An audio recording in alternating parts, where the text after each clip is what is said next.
Hello, hello, hello. How is everyone doing? I always pause a little bit now just to see if my microphone is actually plugged in. So plugged in and turned on. So anyway, excellent. My chat is working today. Excellent. Okay. Things are looking okay. How is everyone? I did just set up the little post where you guys can put your questions. So if you guys have any questions, honestly, ask me anything. Pink Kitty even asked me where I would recommend traveling to in BC, so ask me anything. The only things that are off limits are extremely personal things. that is really the only thing that's off limits. You can even ask me things about video games and stuff, because that's what I do for fun. That's my hobby. So yeah, anything you want. I'm just gonna keep refreshing this page every now and then until I see more questions. I see more questions are coming in. This is fantastic. So I have that open in front of me. What I'm first going to do is what I do. My goodness, what is this crazy hair doing right now? Okay, what I'm going to do right now, though, is just chat with you guys for a little bit, say hi, catch up, update you guys on the goings-ons here on this channel, and then we'll do a little bit of Hyperflute. We'll do 15 minutes of Hyperflute, and that should give you guys plenty of time to post your questions, and then we'll get right to the questions. Okay. So first off, let me say lightning hellos to everyone. Hello, Magic Monkichi, Pink Kitty, Flo, Jody. Looks like, yep, my bot's in here. Hi, Michael. Multi-Fire Bunny. Hello. Can you put your question on the post, because I'm going to lose your question. So Multi-Fire Bunny, make sure you put that question onto the post. It is the link to it is pinned in this in the chat.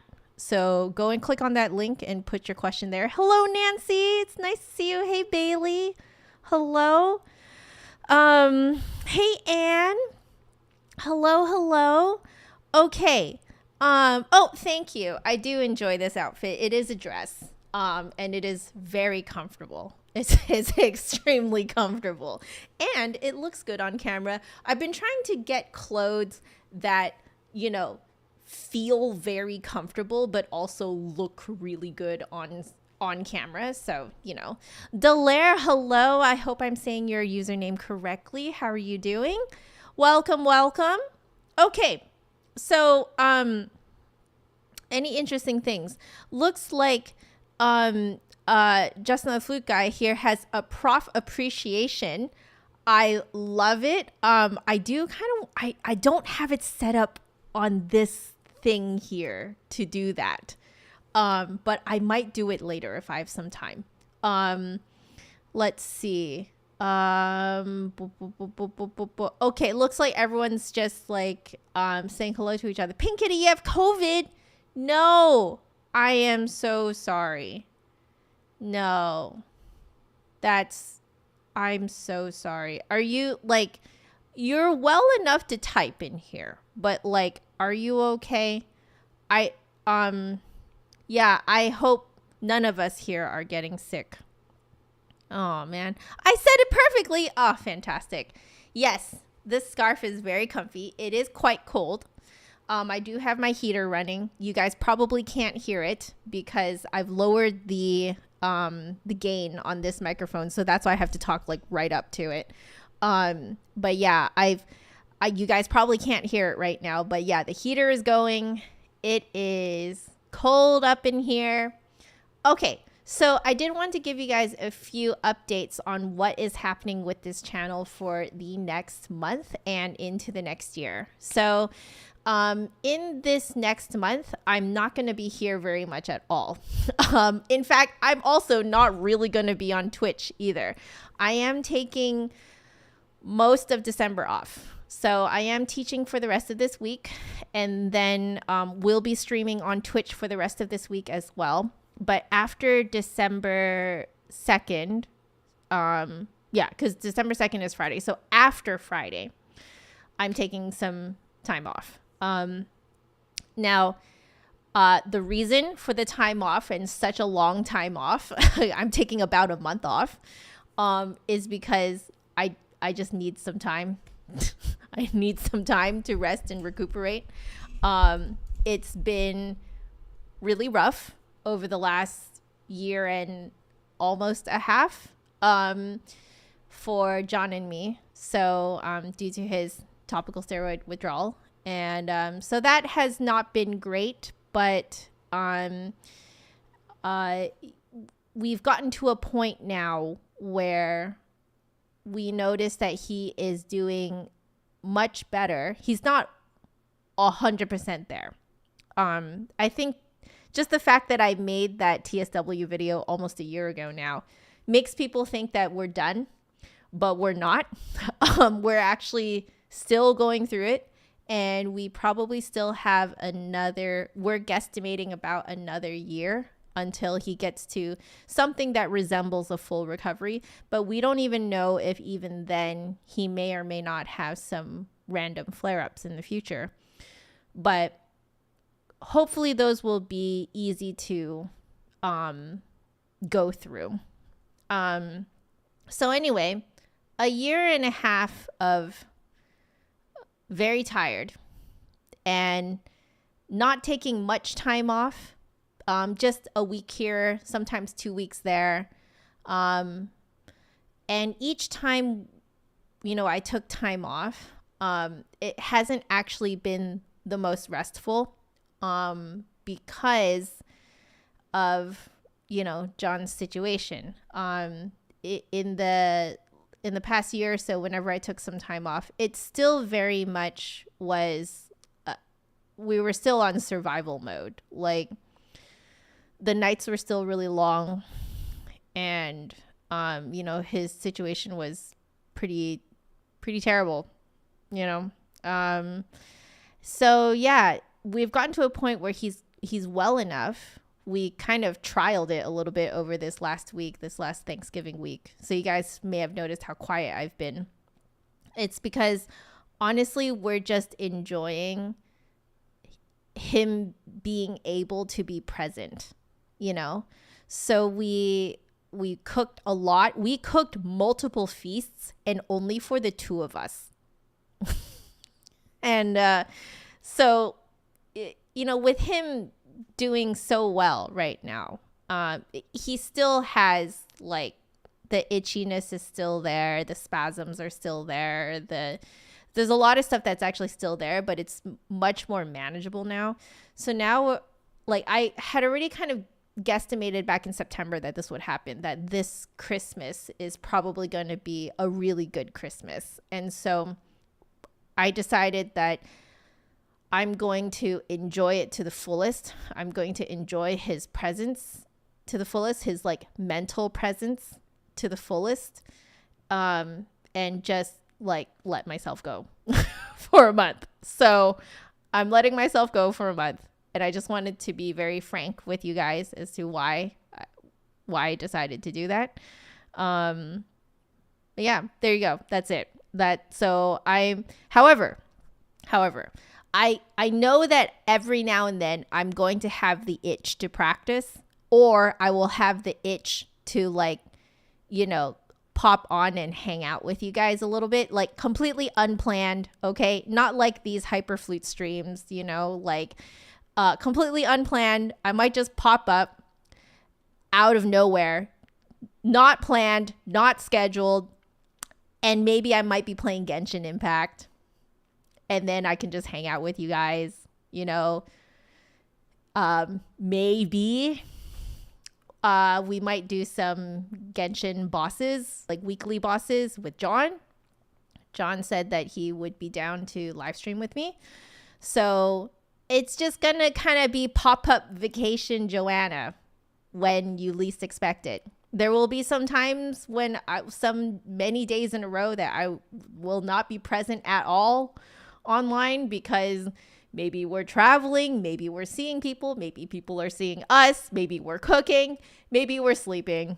I don't know. Okay. So, but yeah, I do know that I get the itch to live stream, especially when I'm off for that long. So you guys are going to get Pop-Up Joanna. You know, you're going to get, random Pop-Up Vacation Joanna. Maybe that's what I'll call those live streams. random Pop-Up Vacation Joanna. Okay. So there you go. Yeah, random streams. I don't know if I will leave those streams up forever. Like maybe I might make them members only come January or something, because they're going to be so random that like they're not going to like fit in with any of my current, content here. So anyway, so Pink Kitty, you're on the tail end of COVID. Okay, good. You're on the mend. Good. Lewis, hello. Welcome to the stream. Hello, Pedro. How are you?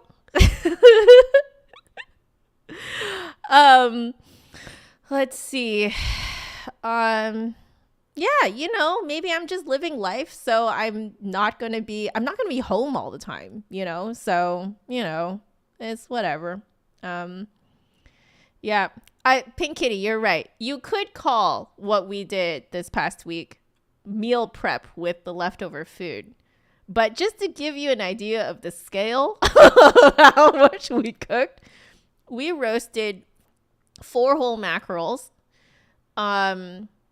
We bought a whole roast chicken from Costco because it's only $5. We do that on the regular though.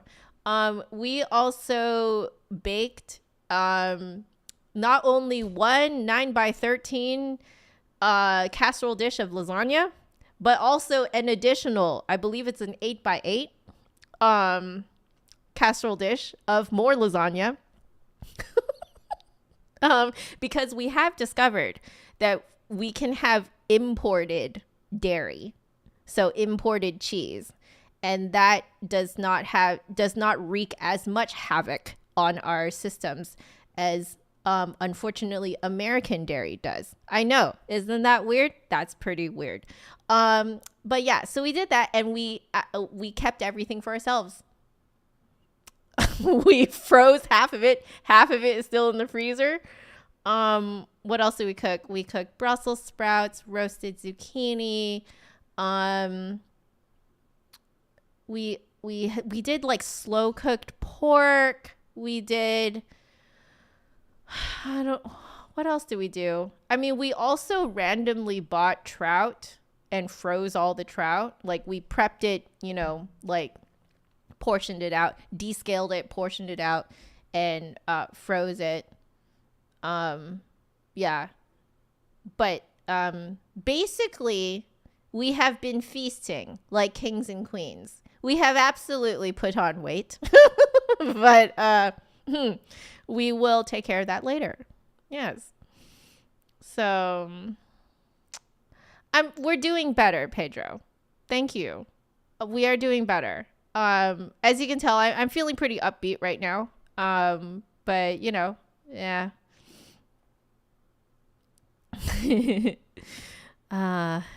Yeah. Things are better, as you can tell. Like, you can tell John and I are happy when we cook a lot. When we're not cooking a lot, that's how you know life is not good.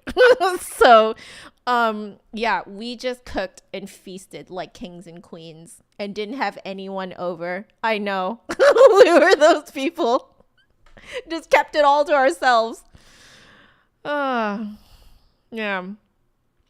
But yeah, I learned how to gill and gut mackerel fish. Yeah, I learned something new. So, it's pretty bloody, but it's okay. Like, I'm not too squeamish about that type of stuff. So, yeah. Oh, happy about your granddaughter. Oh, excellent, excellent. Fibina Chickpea, welcome. How are you? Oh yeah, I should totally do like a mukbang. Yeah, I would be down for that. Like if I feel like it, I might just pop on completely unplanned. Just eat with you guys, you know? That would be really fun. Mukbang would be fun. Genshin stream would be fun, especially with John, because I think the thing is that I've been really wanting to show you guys like the dynamic that John and I have. And something that you guys must know about video games is that you cannot hide who you really are when you play video games. You cannot. You can't. You like if you are a type of person, like a certain personality type, you will inevitably choose characters that reflect that because everything else is just not going to feel as natural to you. So I just thought it would be really fun for you guys to see the, you know, a very realistic portrayal of the dynamic between me and John. You know, he's a healer. He tends to like to stay far away. He likes to tend to use very like, you know, fiddly characters, you know. I am the go up to your face, put a shield on and bash your face. No brain, just hit, you know? Like that is, you know, as much as I would love to be a very refined, you know, a refined, elegant character, that's just not what I am. It just, no. I'm basically brute force. Like, that's it. So, yeah. I'm the tank. And if I can make my tank very beefy and very, very strong and hit very hard, even if they go very slow, that's what I prefer. I always prefer the slow, hit hard, tankier people. Go up to the face, you know? I don't stay very far away. So I thought it'd be really fun for you guys to see that actually happening. So no brain Jaff smash. I like it. I like that. You know, Pink Kitty, I wasn't very good either for a long time. And I would still say I'm still not very good, but I enjoy it. I think what I feel is that it's something that I enjoy and that I enjoy doing with friends. And, you know, friends, I just feel like when you play video games with friends, you get to know each other's true personalities much more quickly. And also you just can't pretend. There's no pretending. Like the transparency is real. And I feel like the bonds that you form with people that you play games with, you know, is just really special because you get to know aspects of each other that normally I feel takes a long time to get to know. So, you know, like very quickly, John's friend group, who have become my friend group, very quickly found out what type of person I really am, which I would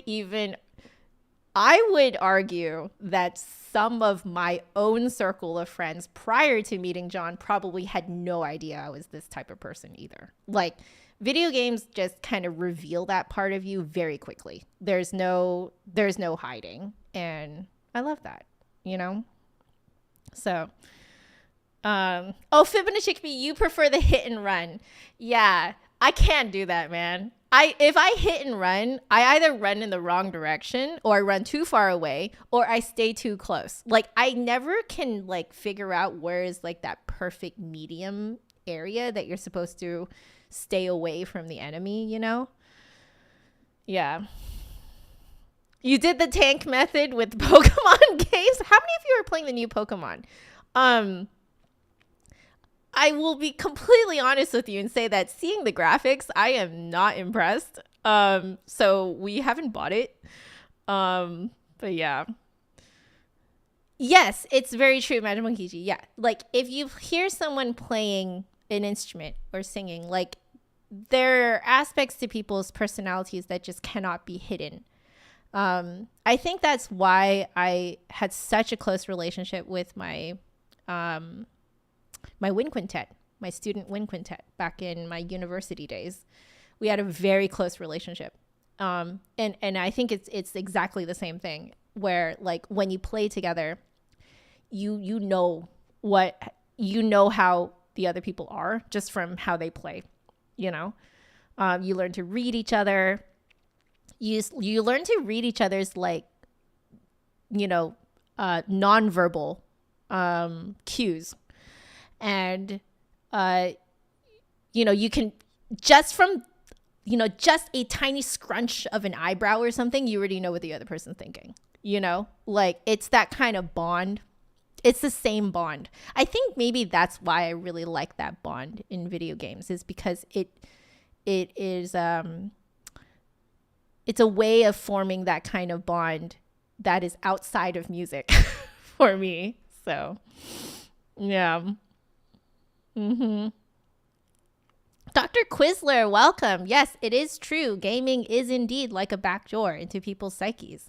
Yes, indeed, it is. Like, it's legitimately one of the reasons why I do actually want to play more video games in front of you guys, because I feel like you guys would like really like see a part of me that you normally would never see, but that is a very true part of me, you know?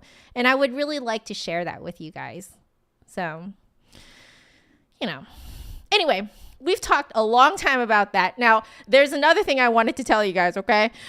Which is that I am bringing my practice streams back to YouTube. In fact, for the first time to YouTube, because it started out with pre-recorded practice with me's quite a few years ago now. But I used the excuse that there's a lot of, you know, DMCA weirdness happening here on YouTube, so I moved it over to Twitch. The real reason was because I realized that I actually wasn't really practicing. I realized that I was just picking random things and then like, you know, just kind of like going over it with you guys and showing you how I sight read it quickly. That's actually what it was. And so I spent the last 3 years on Twitch figuring out how to actually practice. So I have figured that out now. I have a really good idea of how I like to practice and how I like to achieve things, and being realistic with that type of stuff and understanding how to actually show you guys that kind of thing while doing it live. And but my audience on Twitch is very, very small. And I know that a bunch of you guys here on YouTube would like to see the same type of thing. And especially because the DMCA weirdness is calming down quite a bit. I've tested the waters a little bit by just doing some random practice, like solo practice streams here where I don't really talk to the chat. You guys can just see me do my thing. So I've done quite a few of those and none of those have gotten dinged. So I'm like, okay, cool. So I think that I can come back and do regular practice streams here with chat interaction. So that is going to happen in the new year in January. So if I do any gaming streams where the gaming streams, you know, go on for like a while or something like that, you know, I was planning on doing that on my Twitch. So my Twitch isn't being closed forever or anything. But I think I will reserve that for actual gaming in the new year. But I think just for Christmas, just for, you know, December of this year, just so I can hang out with you guys a little bit more. If I do gaming streams, I've decided to do them here, but I'll just make them member only after January or something like that. Raigantor, hello. Welcome, welcome. But yeah, so you like the fly on the wall aspect of my practice sessions. Yeah, I will do those. So I'll still do fly on the wall practice sessions where I just am doing my own thing and you guys can like watch how I actually do it behind closed doors. But then I will have my usual like, whatchamacallit, chat interaction practice streams. I'm also going to be starting to play with the time that I stream, because I do want to catch more of you guys. But I have to kind of discuss things a little bit with John because, you know, if I decide to venture outside of my normal hours of streaming, I have to make sure that I don't eat into our time together. So, you know, there's still some things that need a little bit of experimentation in the new year, but we'll figure it out, guys. We'll figure it out. Oh, all right. See you later, Femina Chick Me. Thank you so much for joining us. Nancy, you want to watch some game playing? Okay, well, that sounds good to me. We'll do it. I was planning on so one of the times that it'll happen will be on Monday mornings, Pacific time. We can't do all of the bosses in one shot because we don't have enough what's called resin, but it's really like energy, game energy, in-game energy. So that you have a finite amount of in-game energy that replenishes itself over time. So we can only use so much of it on weekly bosses before it runs out. And then we have to literally wait for it to replenish itself. So maybe we might do a quick stream on a Monday morning where we show you some of the bosses. And then I might just do my dailies and stuff and hang out with you guys. And then maybe we might do a separate stream in that evening or the next morning when we have more resin. And then we can show you the rest of the bosses. So we will definitely have to do the bosses in 2 runs. Because we just did that this morning, actually. It's our Genshin, our Monday Genshin routine is that's because all the bosses refresh every Monday. So, but yeah, I can explain more of that stuff to you guys when it actually happens. Okay, now that I have spent way too long discussing all of that, hopefully you guys have been putting up your questions. Yes? Have you guys been putting up your questions? Let me refresh this. Oh, yes, lots of questions. I like it. Very good, very good. Okay, so let's jump into Hyperflute, our sponsor for today. So for the next 15 minutes, we're just going to be having some fun with, I believe, Multiphonics. So if you guys want to get your copy of Hyperflute Volume 1 at a 15% discount, use my code HYPERJAF when you purchase this book. Now, the HYPERJAF code will persist forever beyond this point, but you'll just get 5% off instead of 15% off. 15% off is while these live streams are running. While these live streams are live, that is. I mean, these live streams will be here forever, but, I think it's by the end of this month, or I think it's by the end of November. You guys can get your 15% off. Today might be the last day though. I'm not sure. I can't exactly remember what we said, but yeah, if you haven't gotten your copy of this, get your copy, 15% off using my code HYPERJAF. Thank you very much to the author of this lovely ebook, Ale Batici, who is also the maker of Woodify. I still don't have double-sided tape. Guys, I need to actually get myself to a Target or something and get myself some double-sided tape. But he is the maker of Woodify. I really want to pop these back on, but I don't have double-sided tape. Anyway, here we go. 15 minutes. Let's go. So let's see what we're doing today. I think we're doing multiphonics today. Yeah. Okay. So let's see. So let's see. Multiphonic collects a very broad range of sounds from 2 to 6 note chords with a range from a minor second to a 10th and beyond. Essentially, you're playing at least 2 notes at the same time. Multiphonics tend to constantly jump from one note to the other. Yes, that is very true. But Playing fast sequences of multiphonics can be especially difficult due to both the complexity of the fingerings and the instability of the sound. I would say the instability of the sound is by far the most difficult thing about multiphonics, because you can practice the fingering and you can get the fingering down every single time. You know, like you basically choose a fingering that works for your flute. So what I did was look up, you know, a certain multiphonic. You can actually go on the internet and you can actually find websites where you can input the setup that you have. So like, do you have closed hole flute? Do you have open hole flute?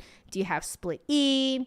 Do you have like, you know, low B, or do you only have up to low C, etc.? So you can actually like input what the setup of your flute, and then you can input what multiphonics, like what certain pitches you want to sound at the same time, and then you submit that, and then it will spit back out a multiphonic fingering for you to try, or several fingerings for you to try, and then you try a bunch of them and you see which one works the best for your flute and for you. So, you know, you choose one that works well for you, for your purposes. So like that particular fingering can be practiced in. The multiphonic, I find, like actually executing the multiphonic, depending on how unstable it is, can be pretty gnarly, like pretty darn gnarly. So yeah, I think they are easier to get out on reed instruments. I think they are. Okay, let's see. Start by playing each note separately until they sound equally good. Then check the dynamic range of each note, paying most attention to the threshold where the next note appears. Oh, wow. That would have been really helpful, honestly, if I had done that. First, focus on the lowest note of the multiphonics, then try to blend in the rest of the tones by increasing air pressure. Oh, yes, because the higher the air pressure, the higher the note you're going to get, essentially. As an alternative is to play the highest note of the multiphonics and then successively reduce the air pressure to blend in the lower sounds. Oh, that's interesting. That's true, because there's some multiphonics where the higher note is easier to get or the lower note is easier to get. So I guess it's whichever one is easier to get, start with that, I think. And then either decrease your air pressure to reintroduce the lower multiphonics, or you go the other way around. Start with the lowest one and increase air pressure. Oh, wow. Honestly, this would have helped me so much back in May when I was practicing that piece for Tomash. So let's see. Keep an eye on the dynamics. Most multiphonics usually have loud and soft notes, or strong and weak ones. Oh, yes, very true. Sometimes it's hard to get the exact pitch to sound that you want. They have therefore a specific dynamic range where all notes resonate at their best and can be played simultaneously. So that's where the control is coming in, is actually the dynamic range. If we look at the airspeed of the individual notes, we can also delimit a common range. Multiphonics will only sound when the airspeed is ideal for all notes. So airspeed. So playing with airspeed and dynamics. All right. Wonder if he has... let's see if he had... Oh my goodness, look at this. Oh, that is absolutely nutty. You 100% have to... Let me make this bigger for those of you who are on your mobile phones. Look at that absolute nastiness. Look at that. Oh my god. Oh my god. Oh. Yes, support. Yes. Airspeed equals support. Yes, indeed. I did find... You're right. I did find that having really good air support really helps your multiphonics come out. see. So some composers don't want to specify particular multiphonics and use just a graphic notation, leaving the choice of the sounds up to the performer. Oh, I absolutely prefer it when they do this because it kind of frees you up as the performer. You don't have to like feel like you have to master those exact pitches or something. Does he have... Oh, it doesn't look like there are examples of him playing these. I mean, I can show you guys like what I was doing for Tamash's piece. But anyway, let's see what double harmonics and harmonic chords are, because I haven't heard of this. So what's this? 2-note chords of adjacent partials of the overtone series are very difficult to stabilize. A change in embouchure can help to achieve stability in these sounds. Try to play those harmonics with the head joint turned slightly outwards. A constant airstream is also crucial to sustain the sounds. We can try this. These multiphonics are usually easy to recognize. Oh, are they multiphonics based on harmonics? Is that what it is? So, okay. Oh, this is going to be interesting. These multiphonics are usually easy to recognize as the fundamental note is specified using a diamond head, similar as for harmonics. A special fingering is therefore not needed. Okay. There we go. All right. We're going to try this. Let me turn off my fan and my heater, and I'll be right back.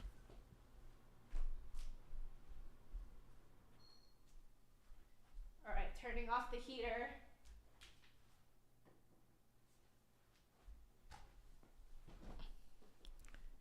Okay. I'm going to try this.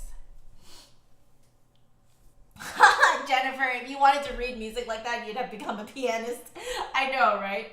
Okay, let's see. So he mentions that you can roll out. So we want to get...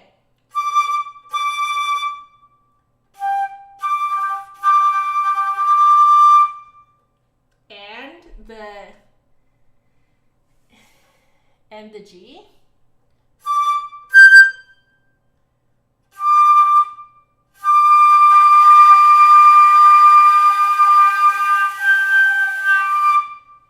So you always jump between the two. Let's see.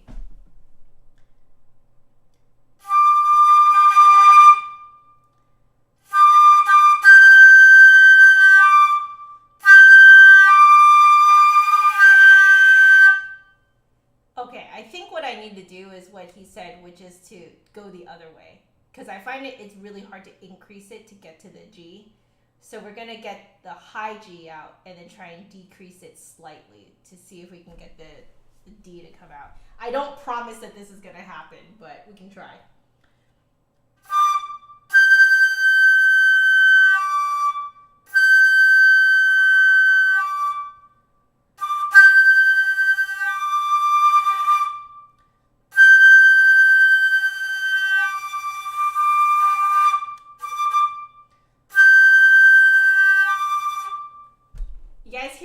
It's coming out, but I can't stay there. That's hard. Hey, Sonic.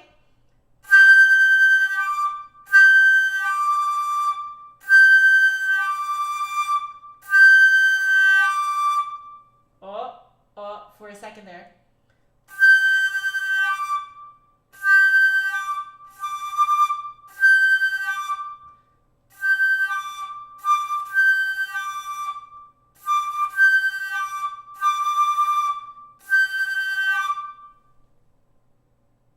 Yeah, I'm doing it with accidental vibrato right now.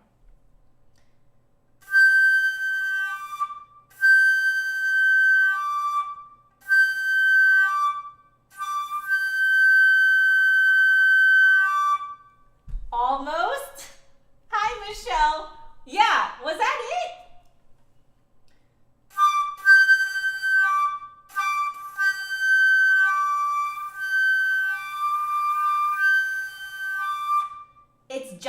between the two. Oh, okay.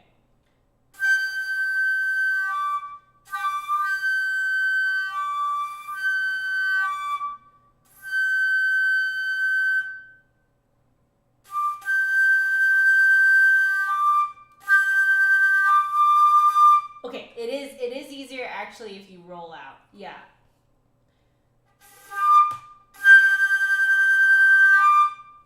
Almost? There's like a little underneath.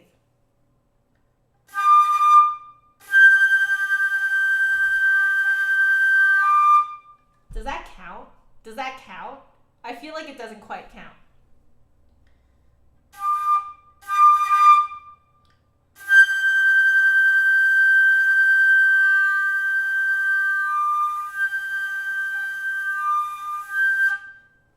It's still jumping between the two. Oh, I feel like I'm so close.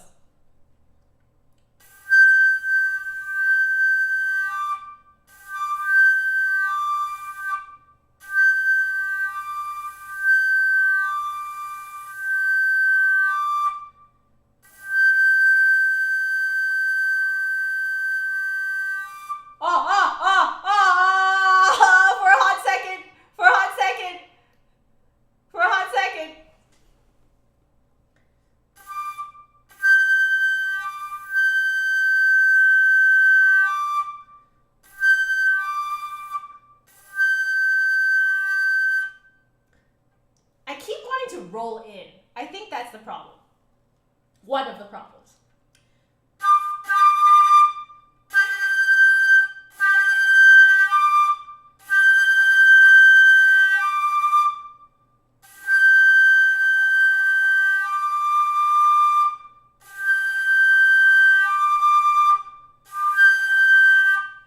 Oh, right at the end there. So I would have to learn how to hold that.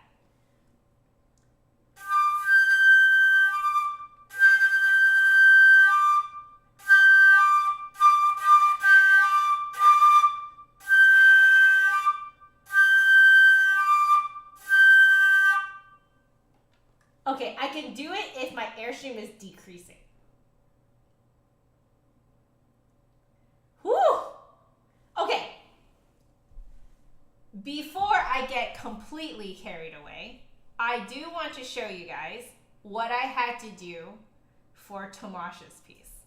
So let me go and find that. Okay.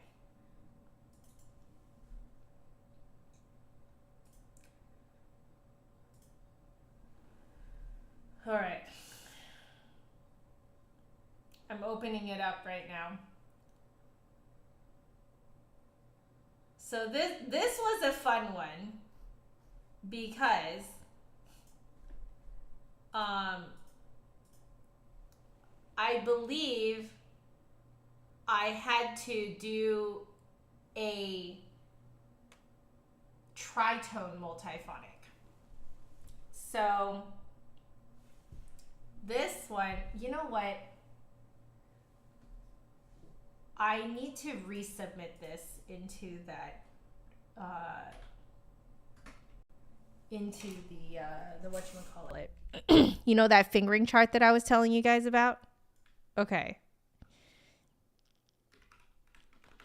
Flute multiphonic finder, I think it is.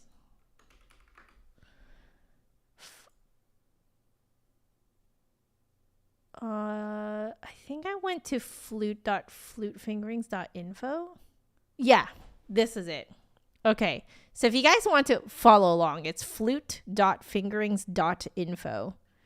So I'm going to be searching for multiphonic fingering right now.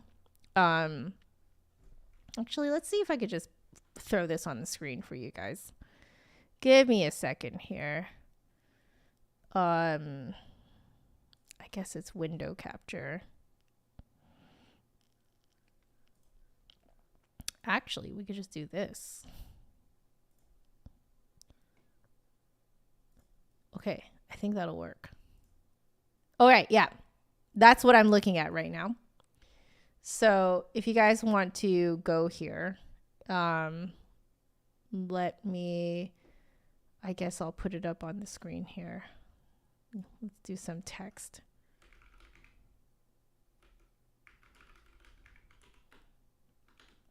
It's flute.fingerings.info.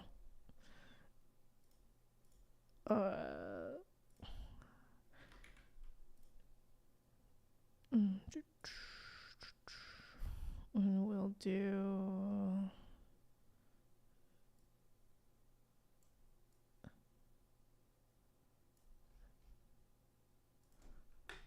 flute.fingerings.info. Okay, we'll make this. Oopsies. Okay, it's this. I'll put this here. There. We will make this a little bit more opaque. There. Okay. So that's where I'm at right now. So we need to put that we're on a B foot, no split E. The note that we want is we want a B. And which B do we want? We want a B4. And that goes to an F5. Okay, so now we're going to search and see what it gives us. Okay, so this is giving us thumb 2 3 1 3 C. I think that is the closest to what I was doing before. That feels familiar to me. Okay, we're gonna give it a try.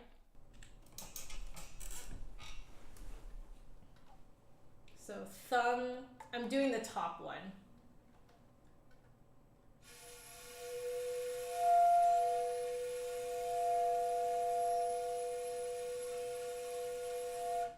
There you go. Yeah, because you're getting both B and F. Okay.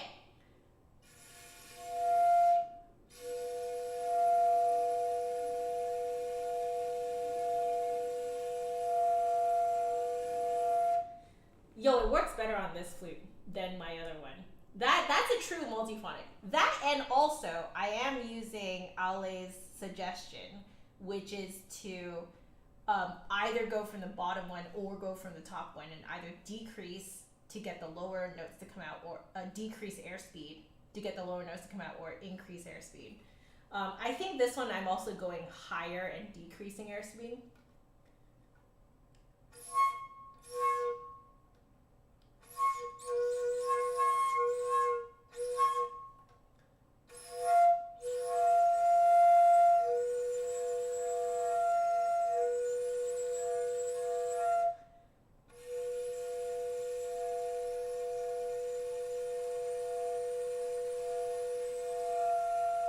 That is one of your lovely tritone multiphonics.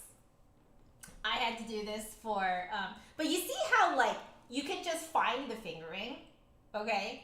So like memorizing the fingering is not a problem. Like that is not a problem at all. The problem is remembering how much air to put into it and like the angle and stuff like that.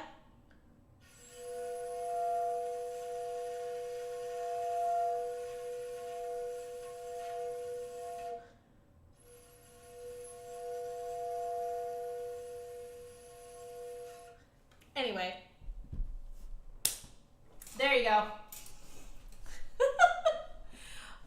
All right. Let's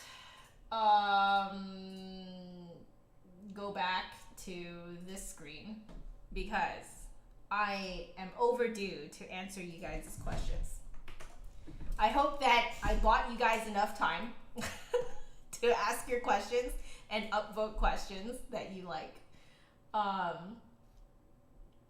Yeah. Melon, hello. Oh, really, Melon? Thank you. That's so sweet of you to say. when you first started band, which was 6 years ago, I was the first person that you looked at when you started to flute, and you got first chair every time from watching my vids. Yo, that is so sweet. Thank you so much. Oh, well, I forgot. Wait, hi. Sorry. I apparently did not change the microphone. Melon, thank you so much for saying that. You are so insanely sweet. Thank you. All right. Teresa, put your question in the, I pinned it. I pinned it in the chat. Go to that post and put your question there. And Majamonkichi might be right. So, okay. I think it's time.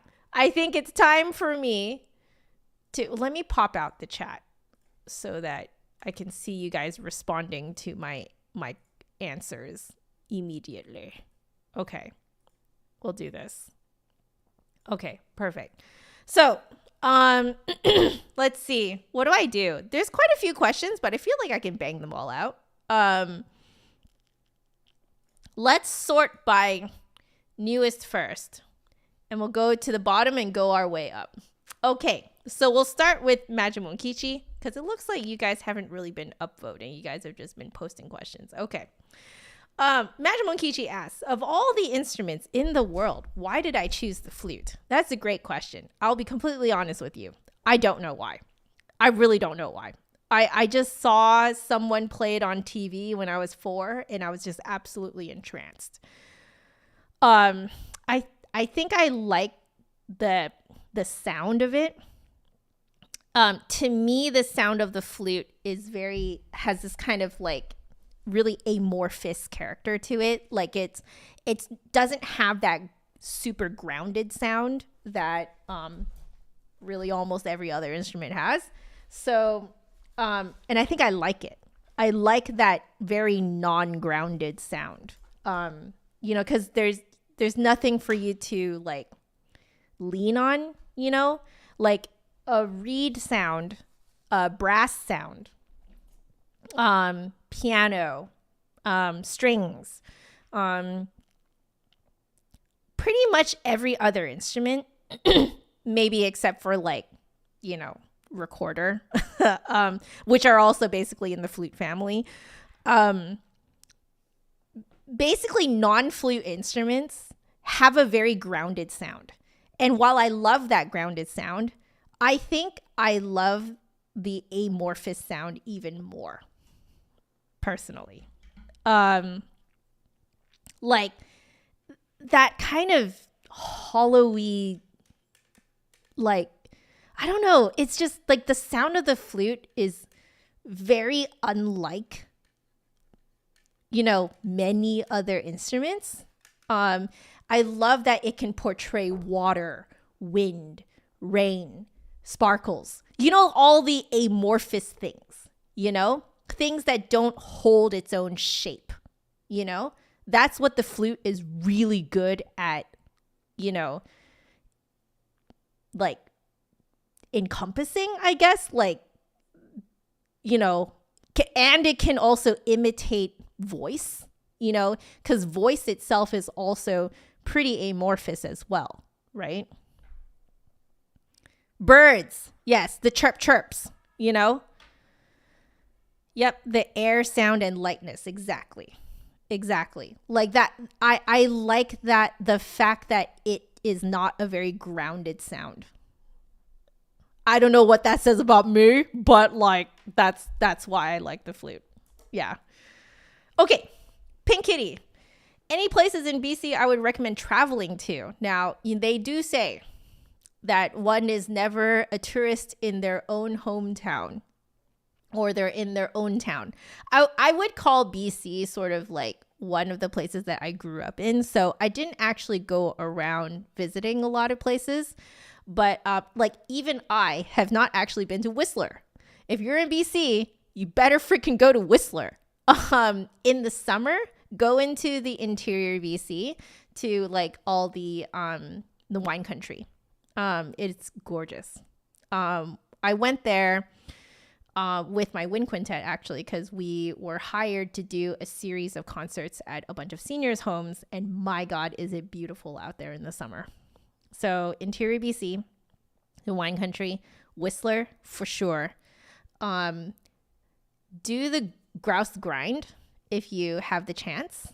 I think I did it once. And then, but I may not have. I don't know. I don't know if I just like took the, the little trolley thingy, not trolley, what's it called? The thing that just kind of transports you up the mountain. Yeah.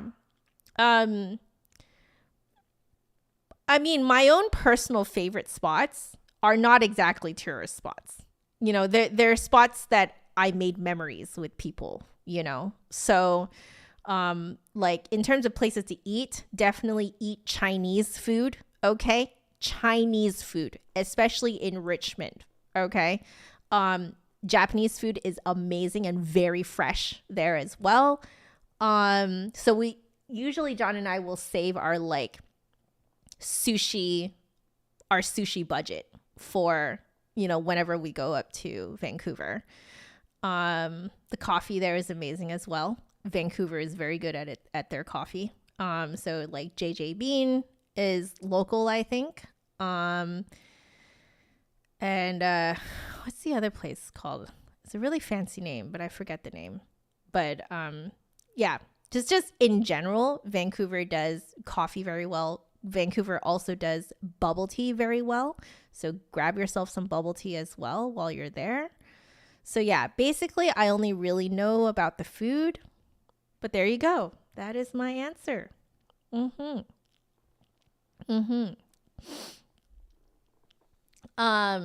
Let's see. So,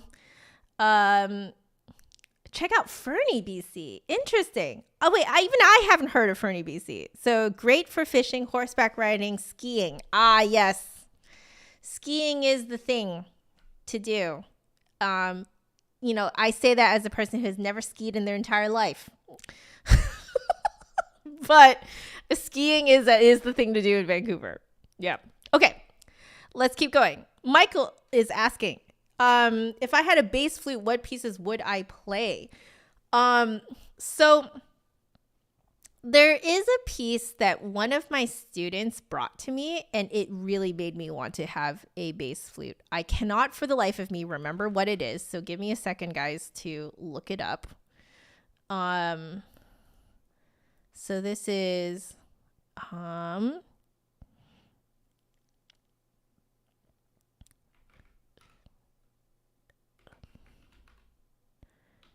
let's see.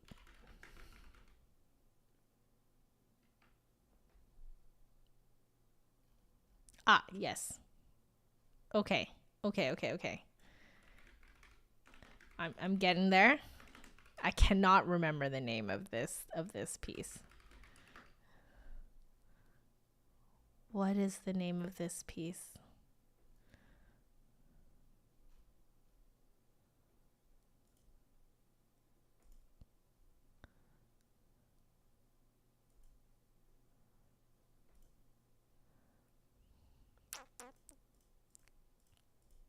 Low Life 1 by Rob Keeley. So if you guys want to check it out, I believe he has a recording of it on SoundCloud. Yep, Rob Keeley. So it's Low Life 1. Apparently there is a Low Life 2. But it is on SoundCloud.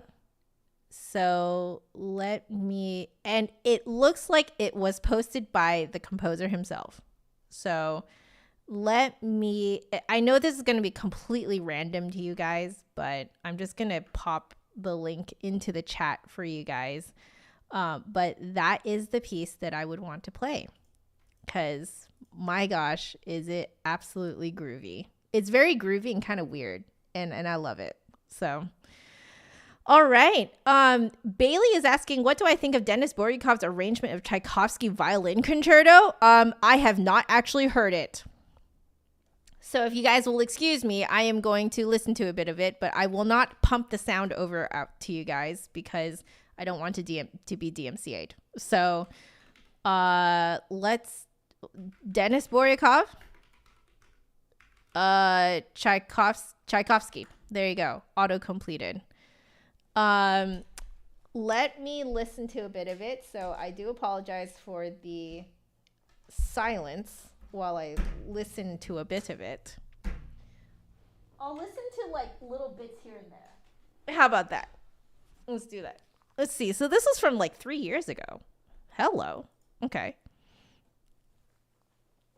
I'm just going straight to his YouTube channel if you guys want to listen. So I am listening to, so this is Denis Bouriakov. Tchaik Concerto.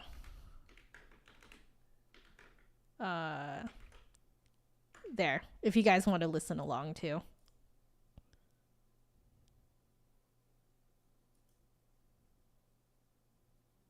I'm skipping ahead right now.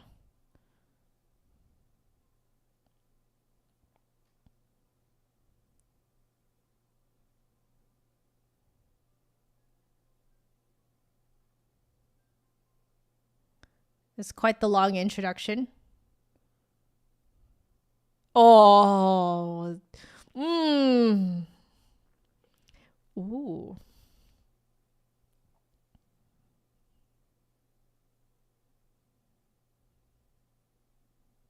Man. Oh, what a nice sound.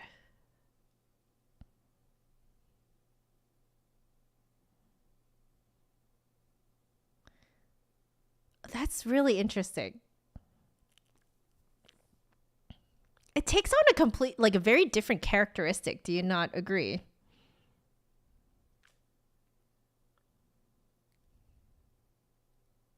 It sounds beautiful.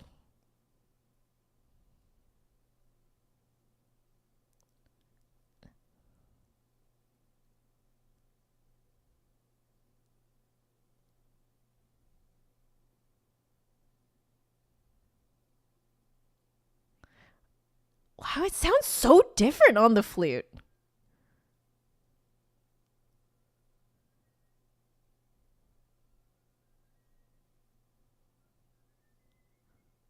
Yeah, I know. I noticed the two music stands too. Okay, I'm skipping around, guys.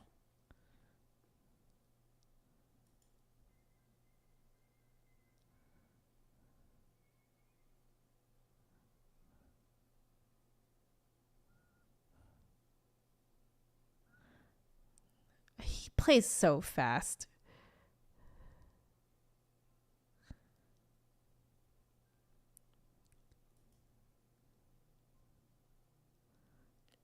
Okay. For the sake of time, I will stop listening there. I know I only listened to a little bit of the first movement, but I can tell you for a fact that I do have some thoughts, which is that I feel like it sounds completely different now that it's on a flute for the exact same reason why I chose to play the flute. Do you guys notice that it no longer has that like grounded sound? Like there's a kind of grounded like bow on string sound that we flutists can never get. Like we can try our best to get the reediest, stringiest sound ever out of the flute, and it just will not compare to that kind of grinding sound that you can get with a bow on a string. And because of that, I feel like the whole piece sounds a lot lighter. Do you guys, do you agree? Like, I feel like putting a violin concerto onto the flute just immediately lightens up the entire thing. So light. Because it has that like amorphous kind of characteristic to it, you know? And that's just the nature of the flute. I'm not saying that Denis is playing in a way that's amorphous. I'm saying that that's the timbre of the flute, right? Yeah.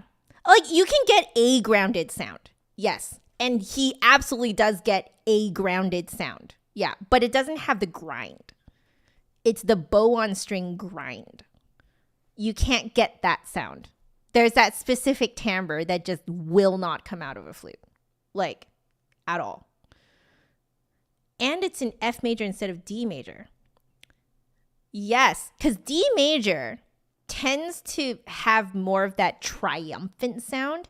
F major to me sounds a little mellower and lighter because it has a flat. It has that B flat, whereas D major has the two sharps. So D major sounds like brighter, if that makes sense. Yes, almost like the meditation, but on voice. That's exactly it. That's exactly it. You guys know the difference between like when people play meditation on violin versus when people sing it. When people sing it, when it's done via voice, there's a lightness to it that the violin can't quite imitate, that kind of amorphous sound that a violin can't quite imitate. But on the flip side, as voice and also on the flute, you can't get that bow on string grind. You can't get that timbre. So it kind of changes the personality, the kind of bass character of the piece. That's what I think. That's my first reaction to it. My reaction is, wow, that is pretty, and that does not sound anything like I hear the melody and I'm like, yeah, I know this melody, but it's like it sounds completely different.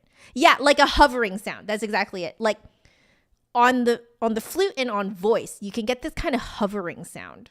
This like sort of like kind of like flying, sort of like gliding sound, hovering sound that you can't quite get on really any other instrument. Yeah.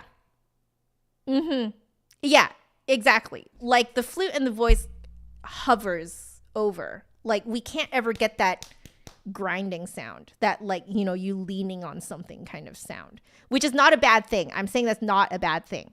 And like the other way around is also not a bad thing.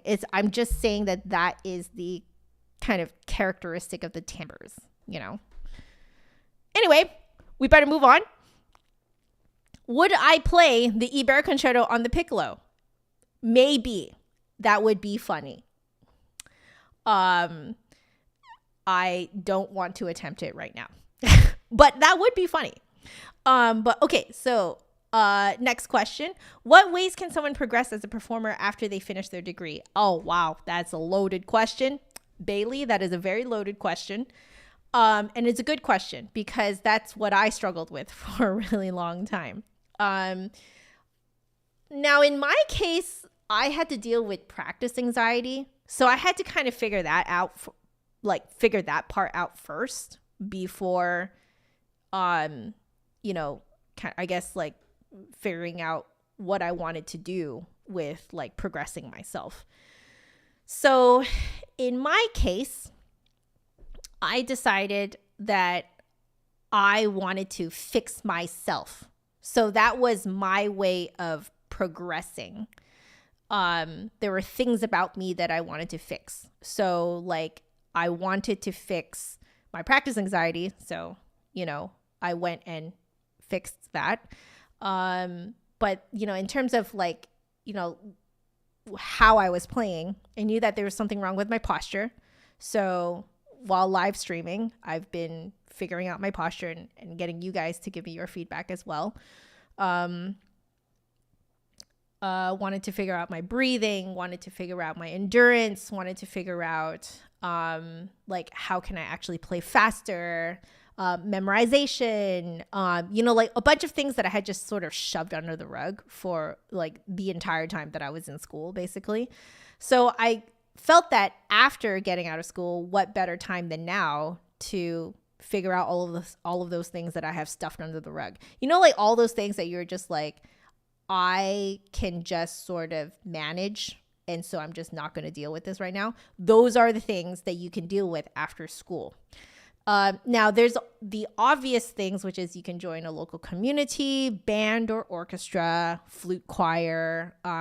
That's kind of the obvious thing that will definitely keep you going as a performer, because it will give you very obvious deadlines of when you need to practice something up to speed and rehearse with everyone and perform. Like, it's the most kind of like in your face, like, okay, you're going to actually do something as a performer.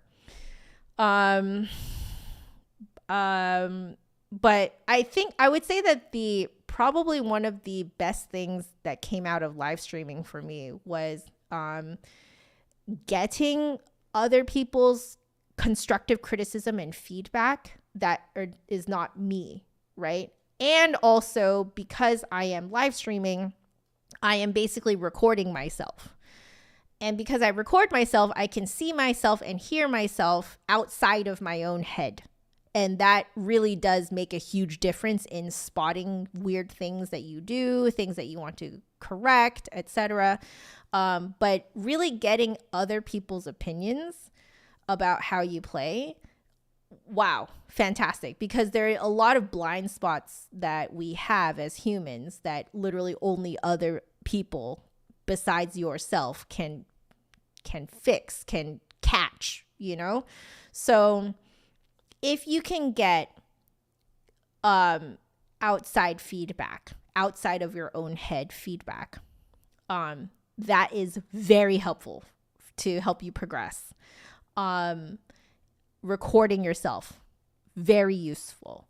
But yeah, I'm a very project-oriented person, so I like to kind of give myself projects. So one of the projects that I would like to do when life kind of lightens up for me a little bit more is to put on just a small recital. I would love to just put on a small recital. And, that will, give me a performance opportunity, right? It will also give me a reason to practice something up to performance ability, all that stuff. So like, but I think at the bottom of it for me, what really helped me progress was actually fixing all the things, or taking the time to fix all the things that I shoved under the rug when I was in school. Yeah.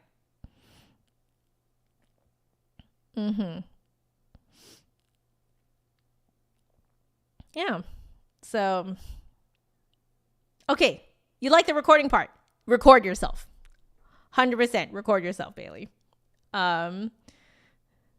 Yeah, I have been thinking, if I do that like kind of small local recital, I was thinking of live streaming it. I have done that before. I actually live streamed my master's graduation recital before that was, a thing that people did in the classical world. I was doing it. So that was really funny. Okay. Imagine Monkichi asks, video game wise, what are my thoughts on Mega Man? Oh, I grew up watching my brother play Mega Man.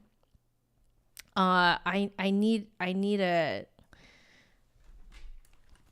give me a second. I need to listen to the Mega Man OST. Because I think we did SNES. Mega Man X. That's the one that we played.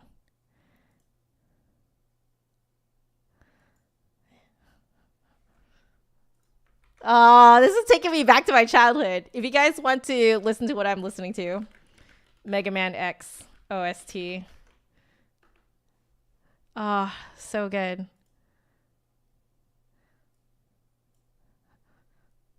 Da da da da da da da da da da da da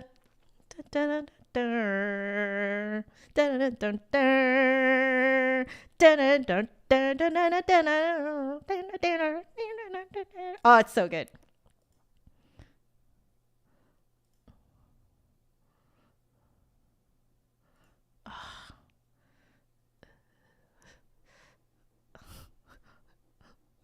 Oh, it's so good.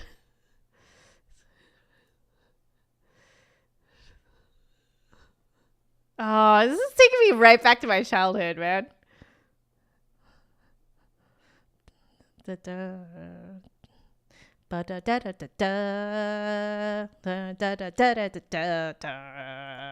Yeah. Oh, it's so good. I mean, what else can I say except it's so good? I think there are, like, if you let's see, if we look it up, I wonder if Jules has ever done. Jules is an amazing guitarist, like on YouTube here. He does a lot of covers, and he actually also does composing too. He composes for video game. Let's see if he's done Mega Man. Yeah, Family Jewels. Yeah, Mega Man X guitar medley. I mean, we can all listen to that together. Let me put this. This is also going to be completely random. Mega Man X guitar medley. Family Jewels. For those of you who are only listening, it's Jules as in Jules. That's his name. But that's the one. Let's see. Oh, yes. Oh, it's so good.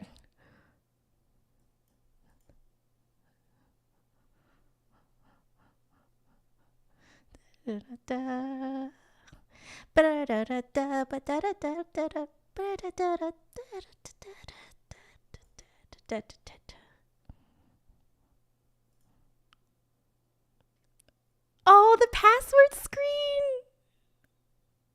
I love this. So I think the password was how it would know where you were in the game. Because I think back then there weren't save files, were there? I think it was just you had to create a password and write it down somewhere and then input the password so that the game knew where you were.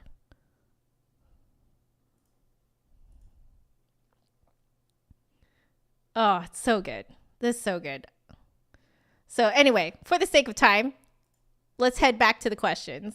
My gosh, I love Mega Man. Mega Man was so good. Did the story make complete sense? No. But who cares? It's a fun game. But yeah, I could you can tell from the way that it sounds, like in the OST, that it's like definitely meant to be played by like a band, like a rock band, you know? It's so good. Michael is asking what my most embarrassing moment ever while playing the flute. There's quite a few. I've made videos about some of them. One was forgetting an entire line when I was reciting a piece. Just completely forgot it, made it up on the spot. And apparently everyone believed it. So I had to actually admit to there was a lady came up to me, and she was the sister of another person within the studio, and she would play the piano for her sister, who would be playing the flute. And so, they're familiar with all this repertoire. So I was like, okay, because you're familiar with all this repertoire, I have to tell you that I just completely made up that one line because I completely forgot it. Just completely forgot it. She's like, wow, now that I think that I did think that was like a little different than what I remembered it to be, but I totally believed you. And I was like, oh, well, thank you. I guess the other time was when, like, most embarrassing, I don't have a lot of dignity, guys. I don't really get that embarrassed per se while playing the flute. But like, I guess a really good one would be when I was trying to do a placement audition at school while on bronchitis. That was not good. I should not have done that because, I'm endangering literally everyone in the room and with me. Not that young me really thought to think about that. So I have huge regrets about that. But because I was on bronchitis, I was suppressing everything. So, you know, when I'm playing the Daphnis and Chloe excerpt, you know, instead of going boo doo doo doo boo doo doo doo, no, I went like actually did that in the placement audition in my second year of university. You know, I'm supposed to be like majoring on this instrument, and I absolutely just buzzed up on that high G sharp. I know. And then I remember feeling bad about it, but then I was like, it's done. Like, what am I going to do about it? You know? And then later on, I found out I failed it so fantastically that I didn't get a single flute part in the entire year. I was only given piccolo parts the entire year. Well, there you go. Have I seen the video of TwoSet learning the flute in Spanish? No, and I did not. I saw the 4 million live stream like happening, but I think I was doing something else at the time, so I couldn't tune in. But I've seen the thumbnail for the video of TwoSet learning the flute in Spanish. So you know what? We're just going to watch some of it right now. Let's watch some of it right now. Might as well. We have time, guys. We have time. So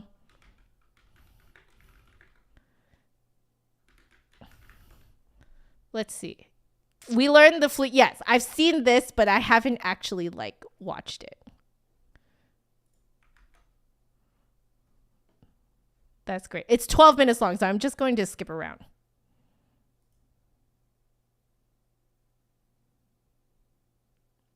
That's really interesting. They actually just call the head joint la cabeza. So it's just the head. Interesting. Not head joint. It's literally just head in Spanish.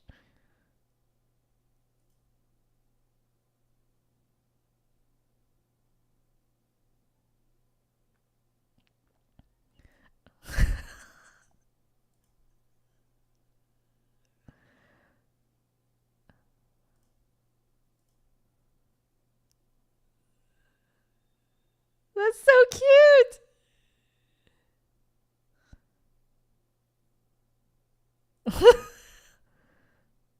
Oh, that pequeño. El pequeño. So the little one.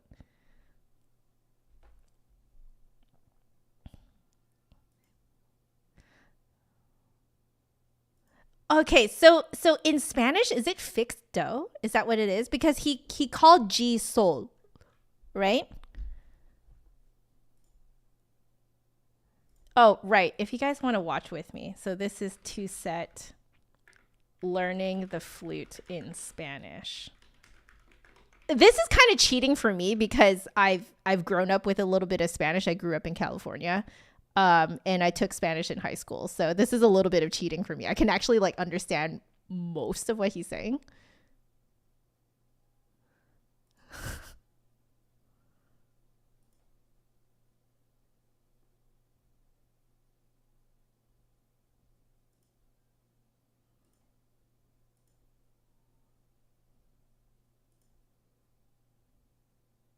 Also, this guy's flute is really pretty. I think he has a gold flute.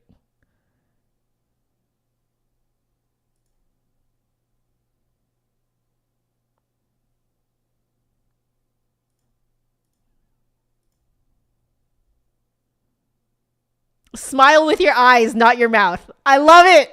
Yes.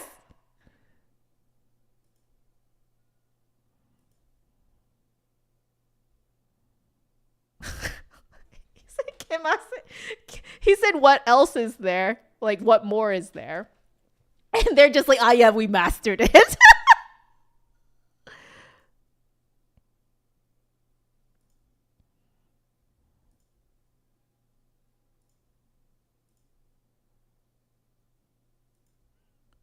Okay. I just skipped around a little bit. I need to actually watch this in its entirety later, but that is super cute.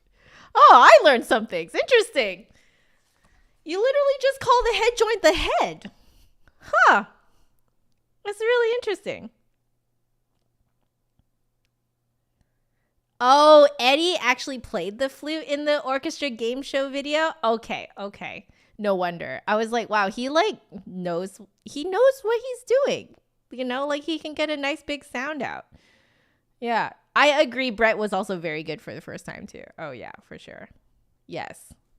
Oh, fantastic. Yeah, and their 4 million, wasn't their 4 million live stream like a huge like wasn't that like a huge live stream? Yeah, Mendelssohn. Yeah, Mendelssohn Violin Concerto. Yes. Let's see.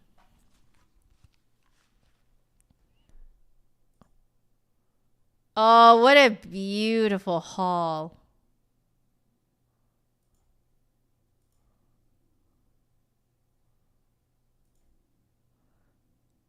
Oh, and everyone in the audience is like wearing masks.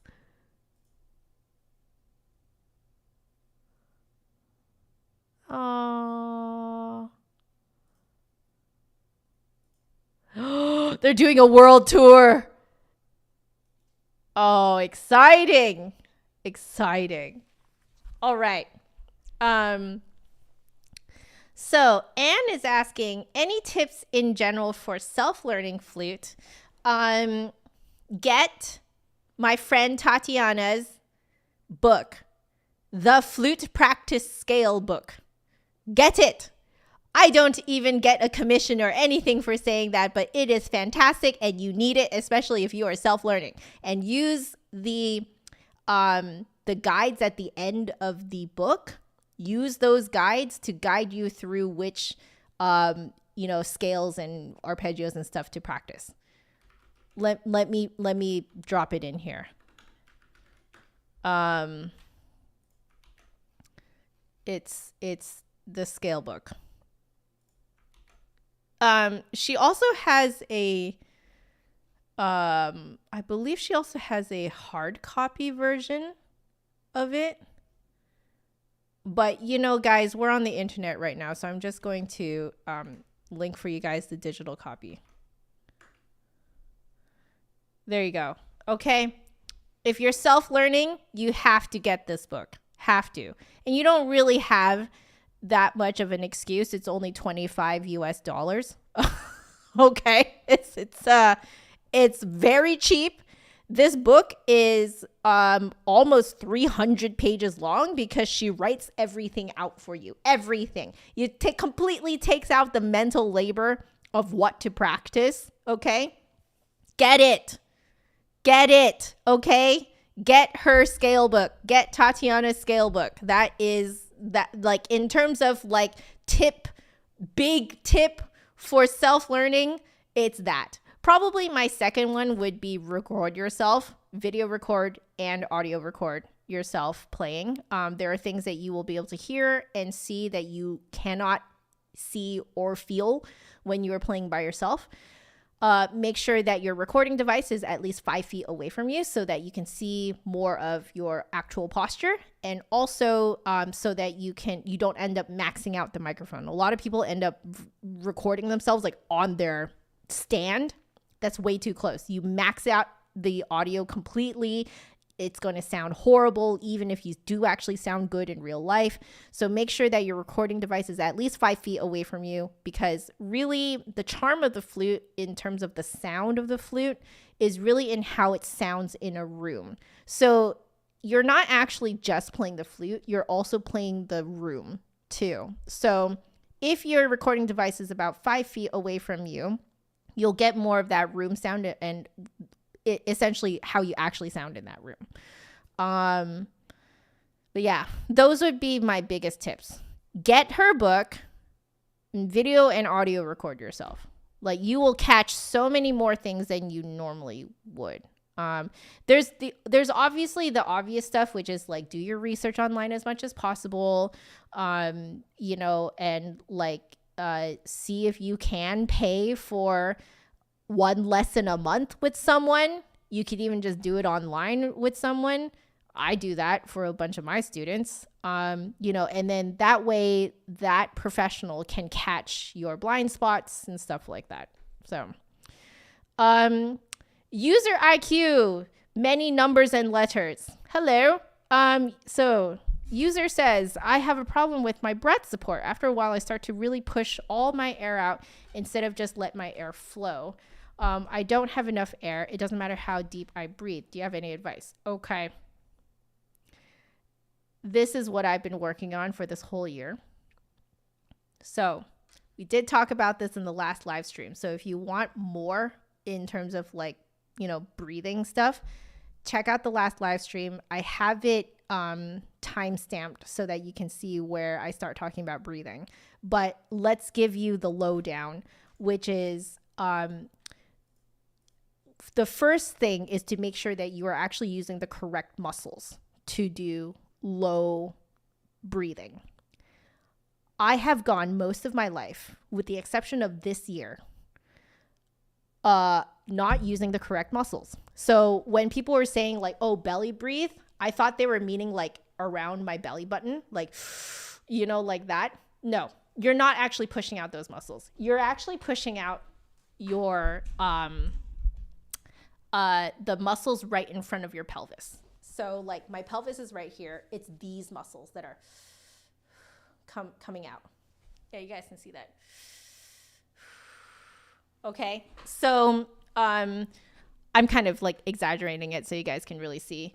But I need to find that video. Imagine Monkichi, if you beat me to it, that's totally great.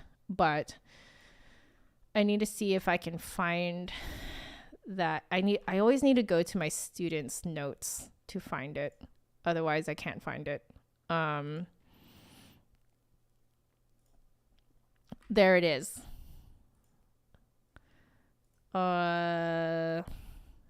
Let's see. We will copy the link. There we go. Okay. So here is the video. This is the video that made me realize that I have a pelvic tilt, because when I tried out this exercise that is in this video right here that I put in the chat, I discovered that I had never used those muscles before, like just never. And it was because my pelvis was tilted forward.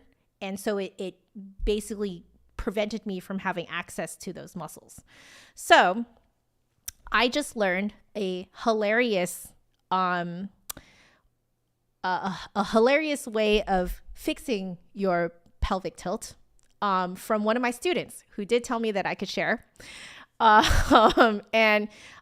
This student, because I was describing this whole pelvic tilt thing with my student, and they were like, yeah, like in my roller derby classes, our instructor will go around the rink yelling, hide your butthole. And that will immediately make people just like fix their pelvic tilt. So fixing your pelvic tilt, one, will give you access to those muscles in front of your pelvis, so that you can actually use those to, essentially when you bring those muscles out, you're sort of sucking air in without having to feel like you have to gulp air in, right? It just kind of does it for you. And then when you push it out, it pushes out the air with a lot of support. So that was the first thing that I had to fix, was my pelvic tilt. So I spent, I think, 2 months fixing my pelvic tilt. Then I had to incorporate my new non-tilt, so my corrected pelvic tilt. I had to incorporate that into how I walk, how I stand, how I sit, also how I work out. So in my workouts, I also had to make sure that my pelvis was in line, like just to develop the muscles around there. So I did notice that my balance got better because it actually got me to use my hip muscles in a way that I've never have been able to access those muscles before. Turns out when you have a pelvic tilt, at least in my experience, I could not ever access my hip muscles to keep my balance in place. My breathing everywhere got better, just in my whole life. And also I'm less bloated. So I'm not saying that you have a pelvic tilt, but this is something that you might want to look into, especially because you do say that no matter how deep you breathe, you can't breathe in enough. Well, that was me for the longest time. And as it turns out, my posture needed to be fixed in order for me to actually breathe properly. So in terms of like ways that you can practice good deep breathing, yoga yoga, yoga. Whenever yoga tells you to do like belly breaths, that's actually what they're telling you. They're not telling you to do belly breaths from up here. They're telling you to do belly breaths from like way low as possible. But yeah, hide your butthole, okay? And make sure that you don't stack. I was stacking. I learned from Majimon Kichi here in the chat that essentially if you feel like you want to hold on to air as you're breathing out, you're actually not accessing the air that you're holding on to. You can't actually let that go. You're essentially holding your breath while breathing air out. So you can imagine how shallow your breaths are going to be if you're going to do that, right? So you have to learn to inhale deep and then exhale everything before you do another inhale. It's just a constant in and out. There's no holding your breath. There's no suppressing it. There's no like tank of air that you are like holding in reserve, because the truth is that you just will not use that tank of air reserve. You can't access it. You're just holding on to it because you're suppressing it from here basically, and you won't be able to let this go. If you suppress from up here, you can't actually support from down low. Okay, if you support from down low, you'll also find you can't hold anything down, which is perfect. You want that. So yes, and only breathe as much as you require, as Majimon Kichi said. Oh yes, also we're talking about this over on Twitch, but you can, I believe just another flute guy here earlier in the chat, he mentioned that you can hold up a heavy bag over your head as you stand, and that will also place you in the correct position, because your pelvis, in order to hold it in with good posture, your pelvis has to come forward. Like kind of scoop forward, like you're hiding your butthole, okay? And you'll notice that if you kind of like stand in a mini squat all the time with your pelvis in the correct posture, it will automatically engage those muscles in front of your pelvis, and you'll notice that you can breathe a lot better that way. So I hope I covered everything. If I didn't cover everything, the last live stream that we did last week, there is a timestamp in there of, when I'm talking about breathing. Go check that out. I explained this whole thing too. Okay, moving on. Lewis is asking, would I form or join a flute choir? No to forming a flute choir, because I very much dislike management. Just putting that out there. I do not like to manage people. As much as people tell me I'm good at it, I hate it. I very much dislike managing people. So I would not form a flute choir. Would I join a flute choir? Yes, absolutely. Right now, I am waiting for a good time to join. The reason being, we're still dealing with TSW, with my husband's topical steroid withdrawal. It's really taken a huge hit on us mentally, physically. And also because we play the flute in a flute choir, you're essentially blowing air and breathing in each other's air all the time, which makes it very easy to catch something like COVID. And right now, we cannot afford to get COVID, not on top of TSW.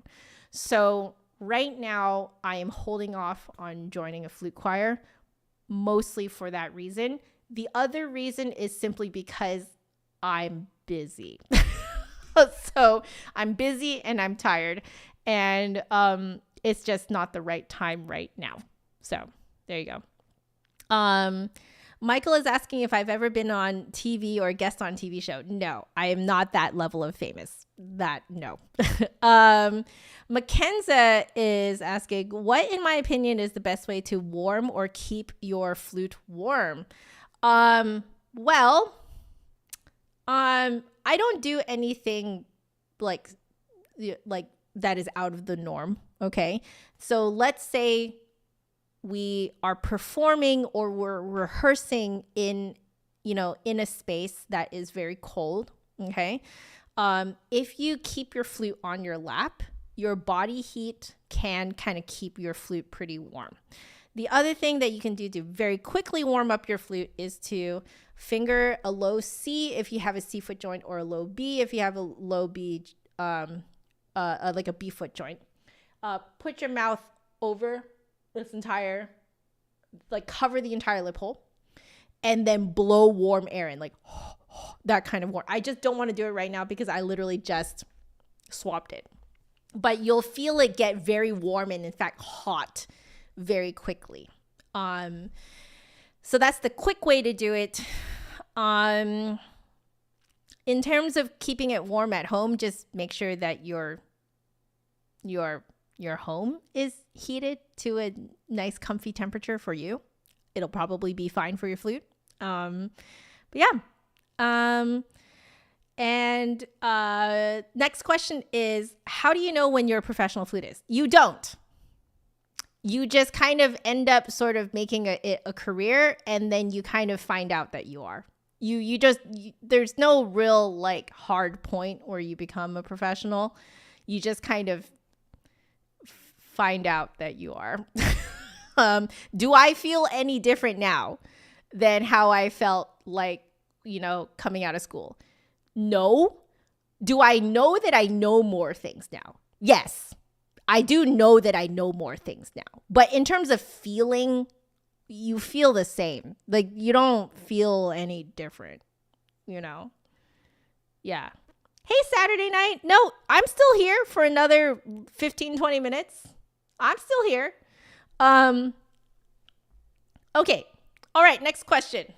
If one doesn't play any pieces that involve a low B, is there a need for a B foot joint? No. No need. Not at all. In fact, you're making your life very hard if you never play a low B, and you get an instrument with a low B, simply because you are making the instrument quite a bit longer, which means that your air needs to travel longer to get out of it, which increases the, I believe it very slightly increases the resistance, especially for playing high notes. That is why the gizmo exists. The gizmo covers the B key only, and it essentially mimics what it would be like if it was a C foot joint, because now air is now the last key that the air is escaping out of is the C key, not the B key. See how there's like more length, right? So you will always find that it is easier to play high notes on a C foot joint than it is to play on a B foot joint. This is a known thing in the flute world. So if you never, ever play anything that involves a low B, there is no point to get a B foot joint. Absolutely no point. In fact, there are many professionals out there who have both a C foot and a B foot joint. They pop on the B foot joint if they absolutely have to play a low B, right? There are also, I can't remember which brand does this, but you can get an add-on B key if the C foot joint is designed to be able for you to like basically attach a B key to it.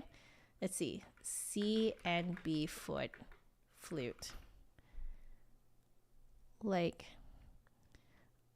where's the one that's like interchangeable? Do you guys remember? There's one that's interchangeable. Yeah, I can't reach the gizmo either. Saturday, I can't reach it either. That's actually the one thing that I regret purchasing on my flute, because I actually had to purchase that gizmo. And yeah, it's like C foot B key attachment.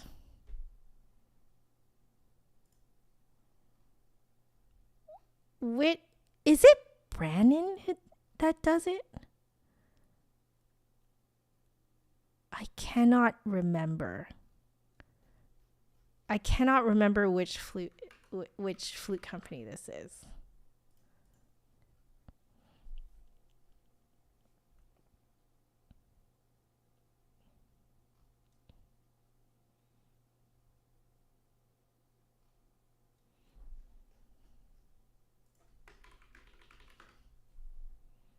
key extensions? No, I don't think it's key extensions. Do you guys know what I'm talking about? Like, there is a brand out there that gives you the ability to pop a B key on. Like, you can literally attach it on. But I just cannot for the life of me remember which brand this was that did this.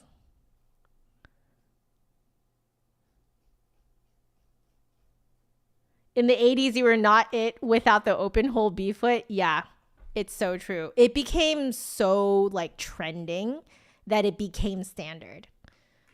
But there is actually there's no point to it unless you actually play low Bs. Now, I actually do play a lot of low Bs, so that's why I'm very glad I got mine. C foot joint, B key extension, flute. Can I even find who does this? I know it exists. But maybe just no one does it anymore.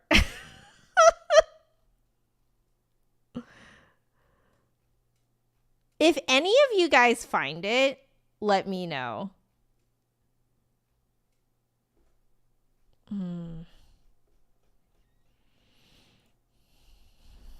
So, C foot joint with B key extension.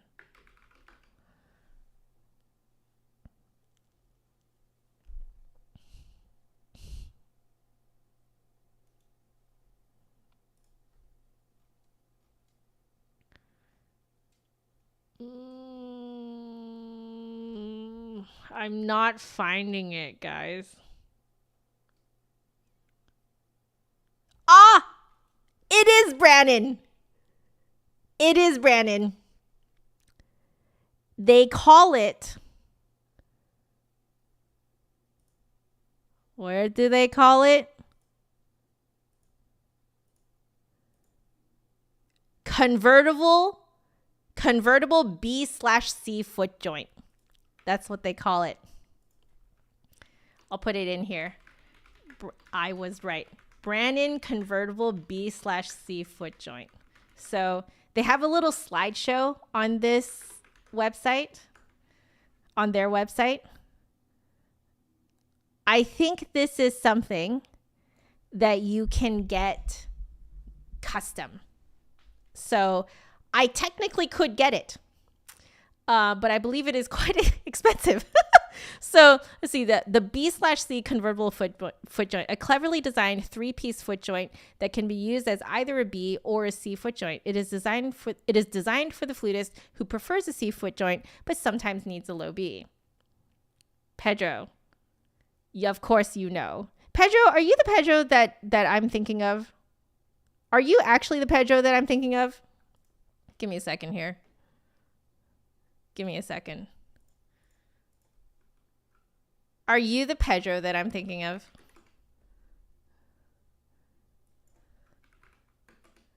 I was thinking that in the beginning, but I didn't want to call you out.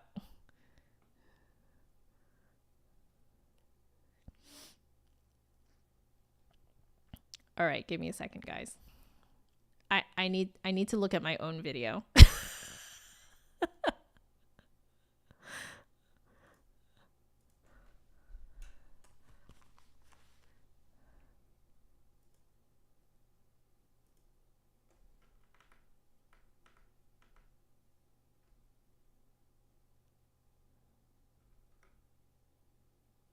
Oh, your last name doesn't match, so I don't think you're the Pedro I'm thinking of, unless you changed it for YouTube. But yes, Pedro is right. It is the BC Convertible Footjoint by Brannon. That is it. So that exists. And I want it.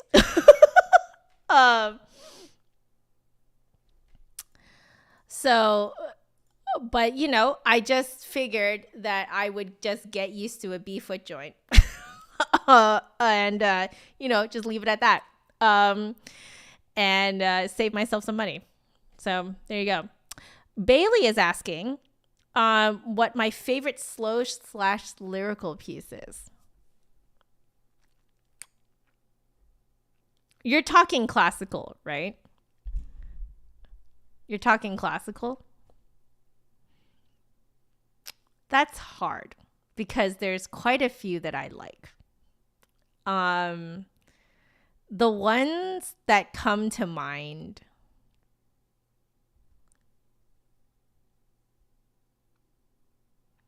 they tend to be like the Hindemith slow movement,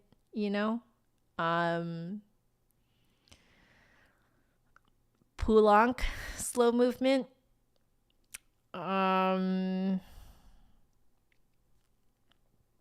The Ibert second movement is really pretty, like really pretty.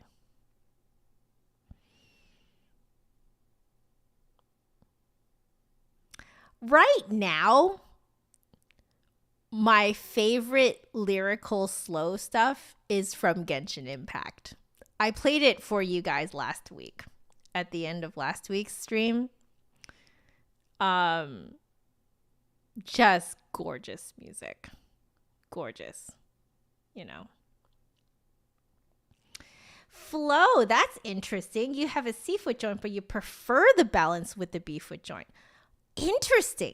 Most people prefer the opposite. They like the lightness of the C foot joint, and they don't like how heavy, like bottom heavy, the B foot joint makes the flute. But it could be like your body proportions to yourself and your hand proportions makes it so that a little bit more of that bottom heaviness might make it easier for you. Interesting. So many gadgets and options. I know, right? Okay, I'm just going to refresh this and see if there are more questions. So Sonic is asking, what is a way of improving dynamics when I feel like I've reached a sound barrier with volume? Well, let me tell you. I'm going to tell you a very dirty secret. Actually, it's not a secret at all. Every single flutist knows this, okay? The flute is really bad at dynamics. The flute is so bad at dynamics. The flute has always been bad at dynamics. This is just the way it be. Okay, everyone knows the flute is horrible at dynamics, okay? Especially getting loud. Compared to the brass section, the saxophones, clarinets, oboe, okay? Flutes just can't get as loud unless we are playing a super high pitch that just because we are so high pitched, people can hear us. Okay. Also, the piccolo is kind of in its own land, which is just loud and shrieky. And, it's just in its own land. Okay. But on the flute, we are terrible at dynamics. It's just, this is a known thing. In fact, the modern metal flute as we have it today was actually a huge boost in the amount of dynamic range that we had compared to our predecessor, the Baroque flute, and including the classical flute, et cetera, et cetera. So we're already better at it than we were before. So what I have found, and I'm just going to put this out there, okay? I understand if other flutists don't necessarily agree with me, okay? Completely understand, and that is totally fine. But if you guys were to ask me how I fake dynamics, because that's actually what we do. We fake our dynamics, okay?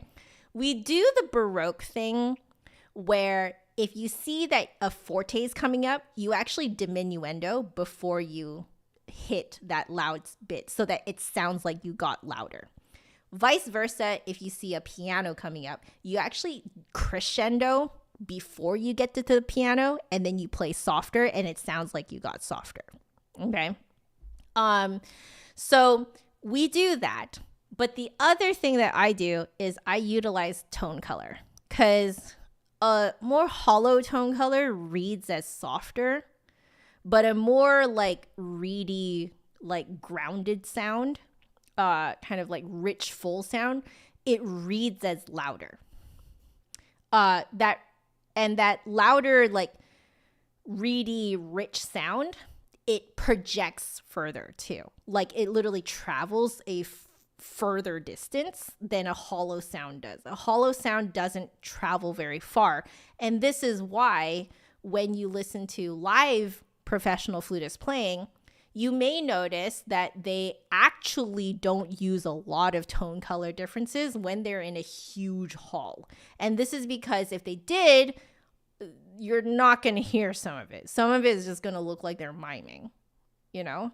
So I'll see you guys. I'll see you guys. I will show you guys briefly what I mean.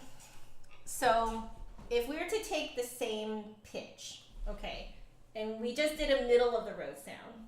So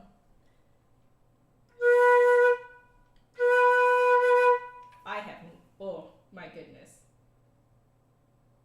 Give me a second, guys. I need to like.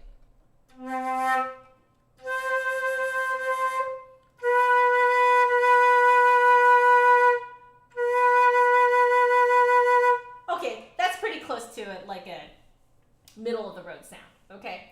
That's like neither too rich nor is it too hollow, okay? So if we go the crazy, crazy hollow kind of side of the spectrum, you end up with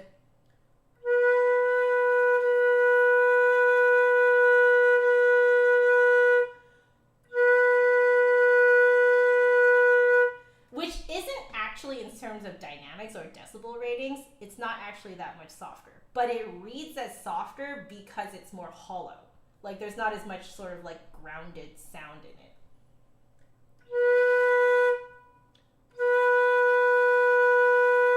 Oh, thank you, Saturday. I do enjoy this head joint. Now, if we go the opposite way and we get that kind of rich, like as close to a reedy, like grindy sound, like you can't get a true grindy sound as we talked about earlier in the stream, but if we try for it,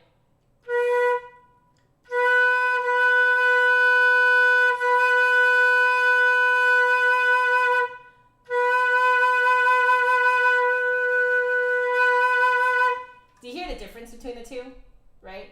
Yeah, like when I actually compare the two back to back, you guys can really hear it, I think.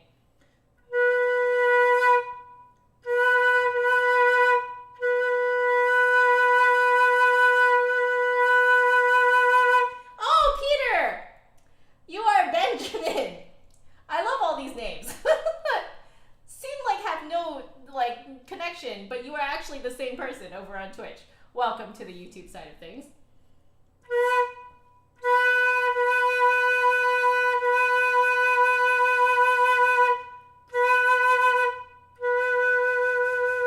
There we go. You guys hear that difference? Like really like rich sound translates as loud, and then the hollow sound translates as soft. But in actual, like, if you were to actually, like, rate the difference between the two, it's actually not that much of a difference.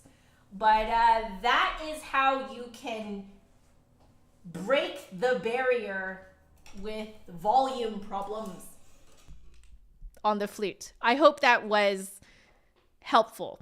If you want to know how to make those different, you know, tone color differences, it's what I talk about in all of my reviews. I talk about manipulating the shape of the airstream.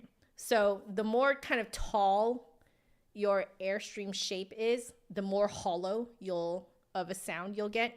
And then the like wider and slightly flatter your airstream shape is, that richer sound will come through. So there you go. I hope that helped, Sonic. What is circular breathing? Well, I am not one to really explain it because I have not actually learned to do it myself. Technically speaking, it's when you suck air in through your nose while you are blowing air out of just your mouth.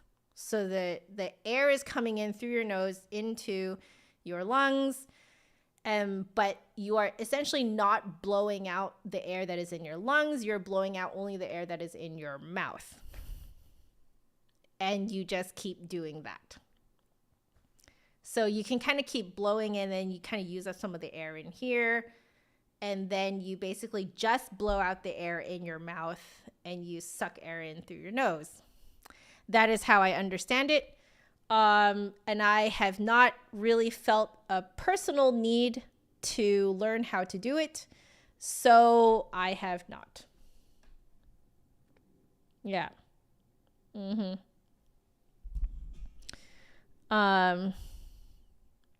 Oh yeah, Emily, I do agree that like you're right that your least favorite dynamic situation is when you have to play like triple piano up high. Yeah.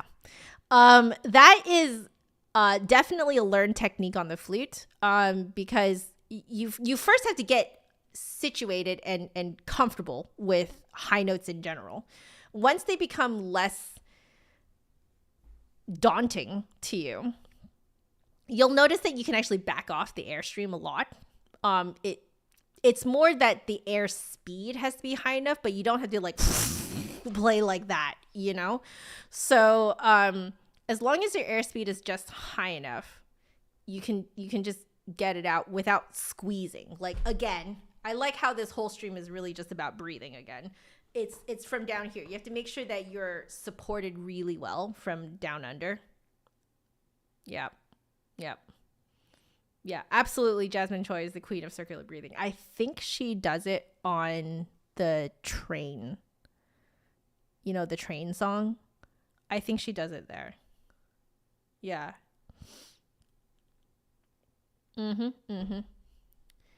All right. Well, guys, I think okay. Last couple of questions from Mackenza, and then we will call it for today. So, would I be interested in playing other transverse instruments like the deeds, the Irish flute, or fife for fun? Absolutely. In fact, I actually have a Chinese flute back there that was gifted to me by one of my students. Am I very good at it? No. I'm not very good at it at all. I did play it for a year or so when I was in university, but I just straight up applied Western flute techniques to it. So I don't think that I played it very traditionally at all. I've started to realize that your embouchure actually has to be a little bit different. Your tonguing has to be a little bit different. Where you kind of like support from is also a tiny bit different too. So, there would be a lot to learn in that regard if I were to play around with those. Usually what happens is that I can pick up one of those flutes and just play it.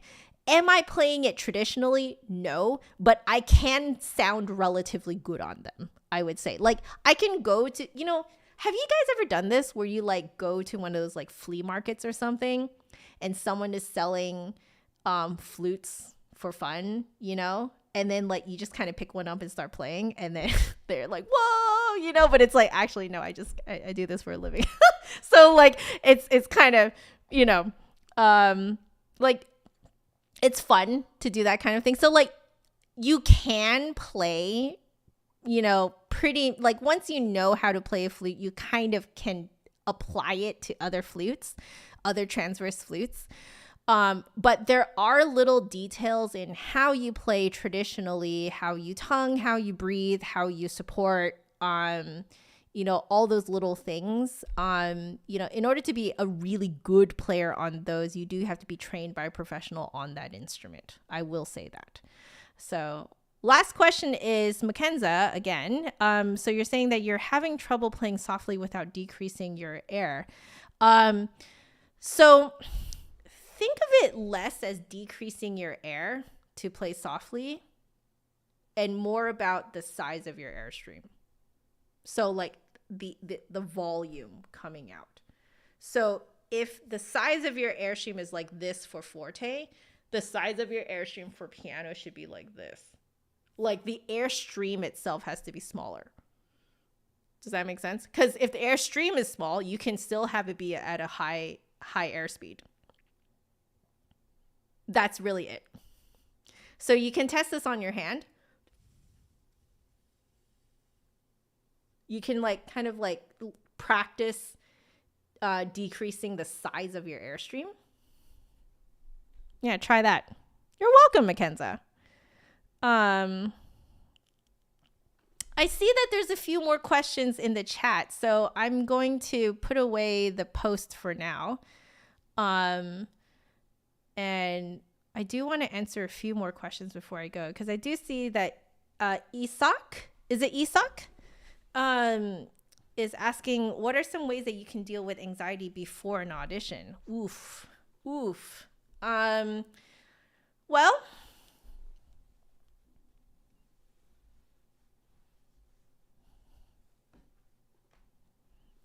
okay.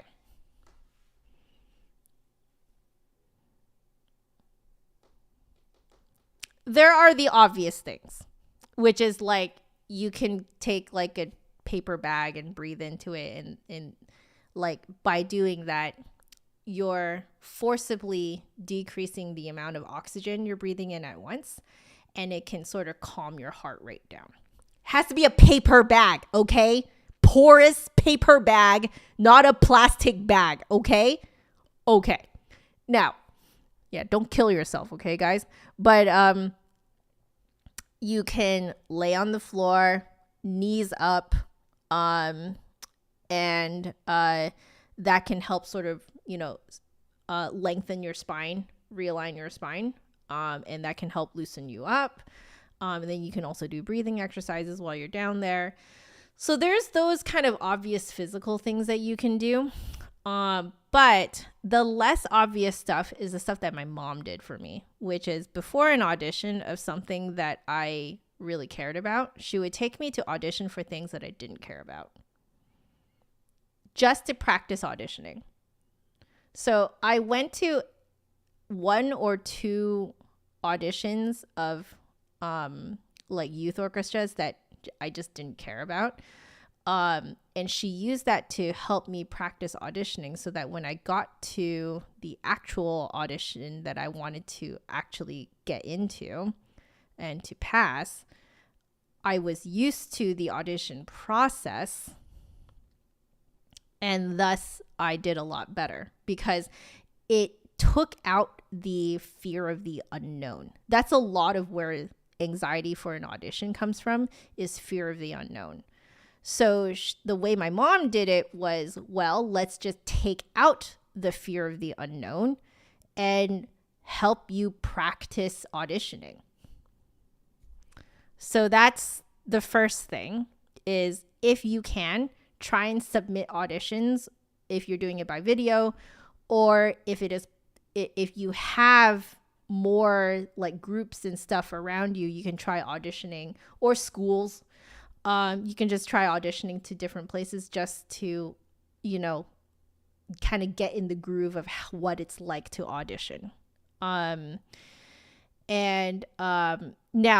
if the anxiety is crippling, that is beyond what a professional flutist like myself is really equipped to help you with. You will need to seek out a therapist. You'll need to seek out a counselor, someone who is trained in dealing with anxiety. All right. I had anxiety, a lot of anxiety when I was in school.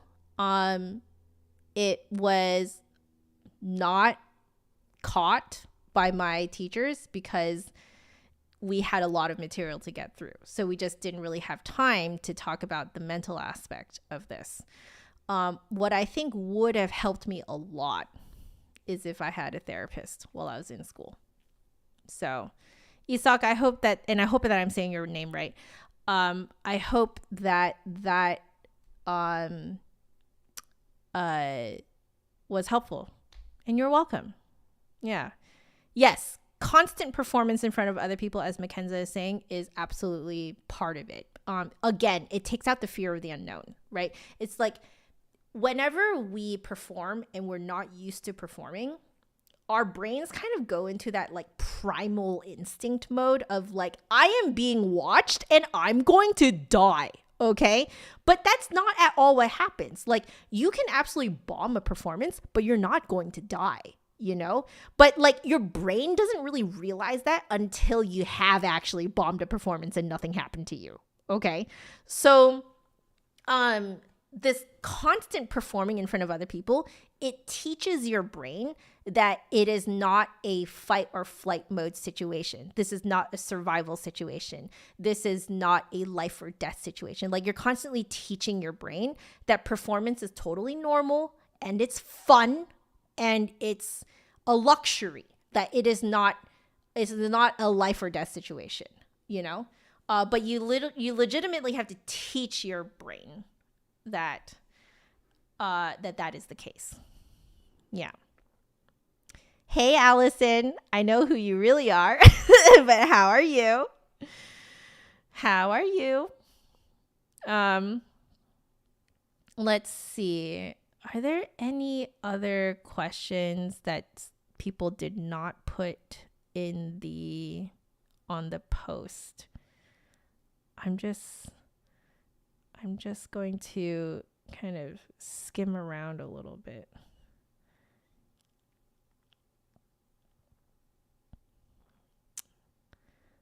Oh,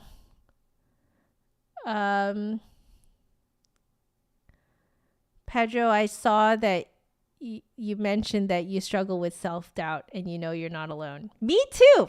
Me too, man. Me too. Absolutely me too. Foggy Arts is asking, can you still play the flute with a really bushy mustache? Just look at Sir James Galway. That man has such a bushy mustache and he plays like a god. Let's see. People are asking about my online lessons. Majimonkichi, thank you so much for helping me answer. Yes, just go to my online lessons page on my website. justanotherflutist.com/online-lessons, I believe it is, and submit a request. I don't kind of like say my prices out here just because I need to know that you really mean it when you ask. So I'm just gonna say it. It's a filtering system. So I need to know that you actually really mean that you really want to have lessons and that you're not wasting both of our times. Let's see. Teresa asked a long time ago, much earlier in the stream, if any suggestions in dealing with hiccups. Get them after 3 to 5 hours of practice. Well, 3 to 5 hours of practicing is a really long time in general. But I did see that Majimonkichi mentioned that you may be stacking your breath. Yeah, probably. Absolutely, probably. I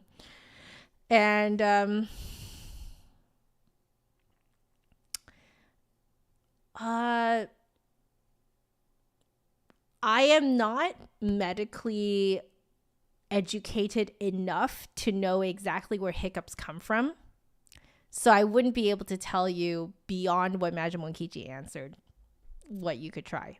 I am so sorry. Let's see. Are there any other ones? Any other ones?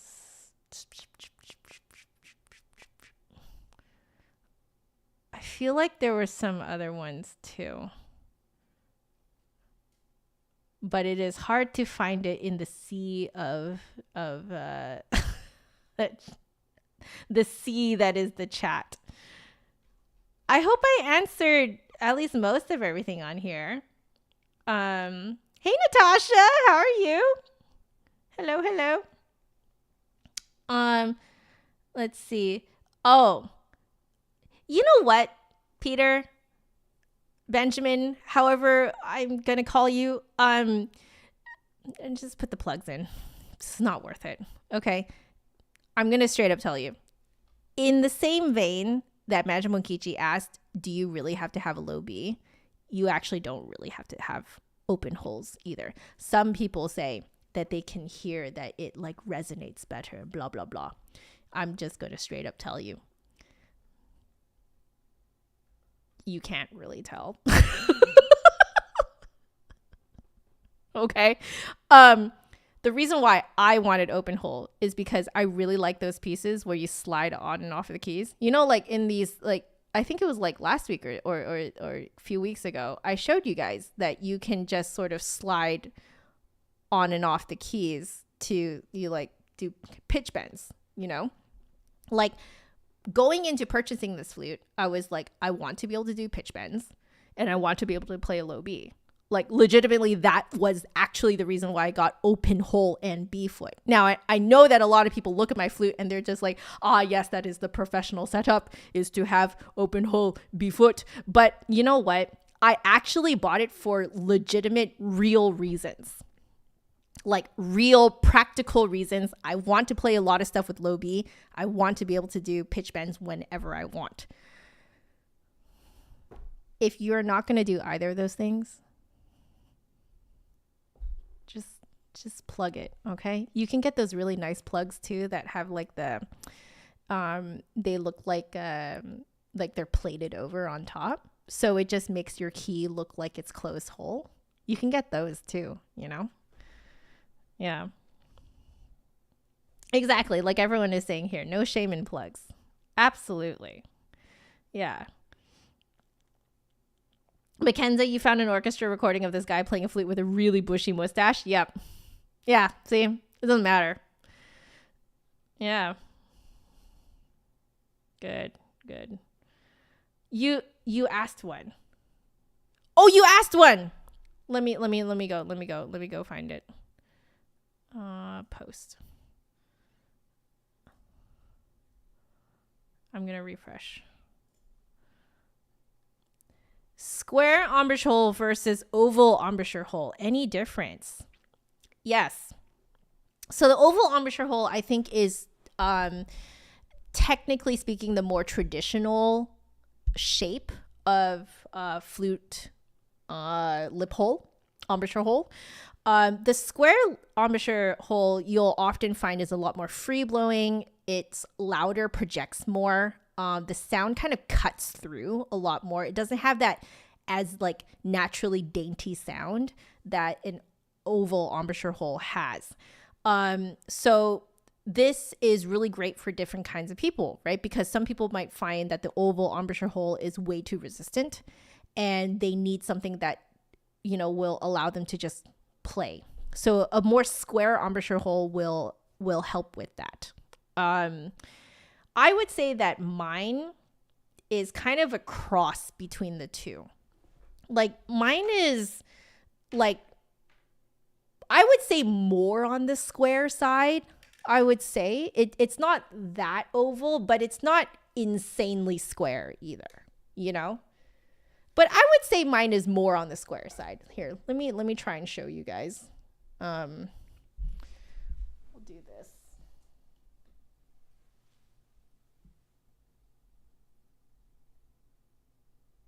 Hello?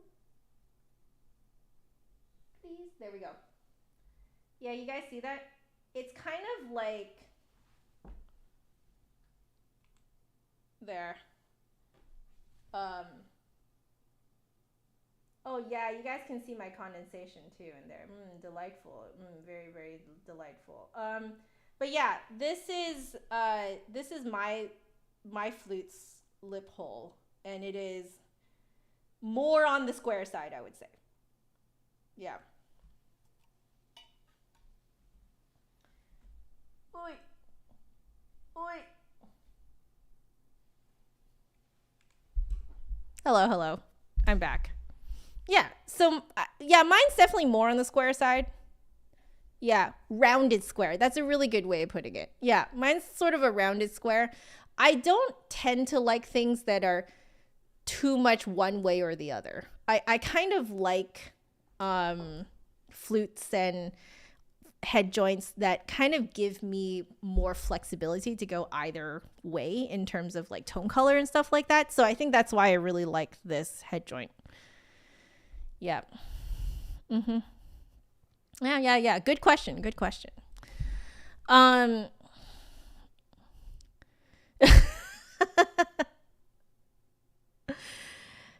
let's see. So Natasha is saying hiccups are from your diaphragmatic muscle spasming, and we don't really have conscious control over that. Well, is that why if you distract yourself while you're hiccuping, the hiccups go away? Is that actually why? Because there have been two ways historically that help me get rid of hiccups, which is, one of them is my grandfather's trick, which is to like take a sip of water and just let it roll down your throat. Like, don't even swallow. Just concentrate on having it roll down your throat, which is really what that is just a distraction tactic. That's really all it is, because it forces you to like not actually swallow, right?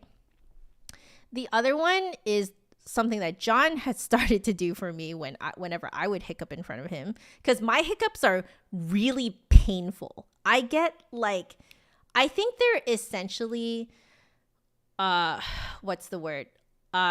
Acid reflux hiccups. Those are the ones that I get, and they are painful as all heck. Like, I know that, like, for example, when John hiccups, it doesn't actually hurt him or anything. It just sounds funny. But like, for me, it hurts me. Like, it hurts me right here. Like, it's really painful. So I have to stop hiccups immediately, or at least as soon as I can. So what he does for me is he starts massaging my temples for me. And every time the hiccups just go away. They're gone. But like, is that why though? Is because it's using the diaphragm muscle. It's the diaphragm muscle spasming, which we have no conscious control over. So is that why distraction tactics are the way to go for that? Is that how that works? Yeah. If you stack your breath, you'll get hiccups because you're swallowing your air. Oh, that's so, yeah, that makes sense. That makes sense. Oh, same for you, Magic Monkey G. Do you also get those like acid reflux hiccups? They're horrible. Oh my gosh. It made me like, growing up, I thought that everyone had horribly like, you know, horribly painful hiccups. But it wasn't until recently, I guess you could say like 9 years ago was recently, but like, you know, it wasn't until recently that that I found out that hiccups are not actually painful for everyone. I didn't know that. Yeah. Interesting. So Allison, for you, so someone taught you to hold your breath and push it down and then wait until you need to exhale. Is that not yet also another distraction tactic though, right? Because it forces your brain to focus on another part of your body, you know? Let's see. So Natasha is saying your diaphragm is connected to the vagus nerve. Las Vegas nerve, no, sorry. Which is also connected to other things. Oh, so it's like a nerve thing too. Is that what you're saying? Interesting.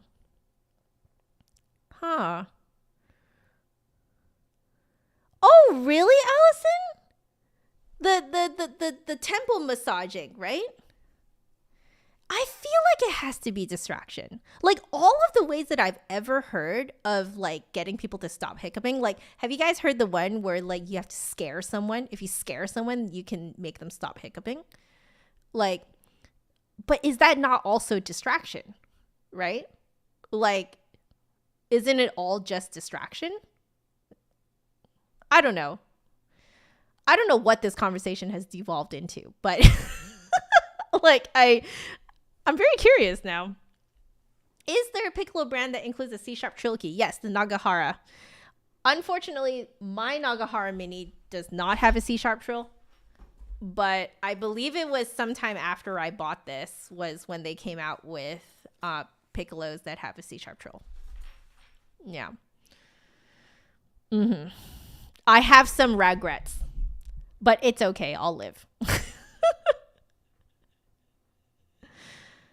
Oh, sometimes it can be the nerve being irritated. Oh, that's interesting.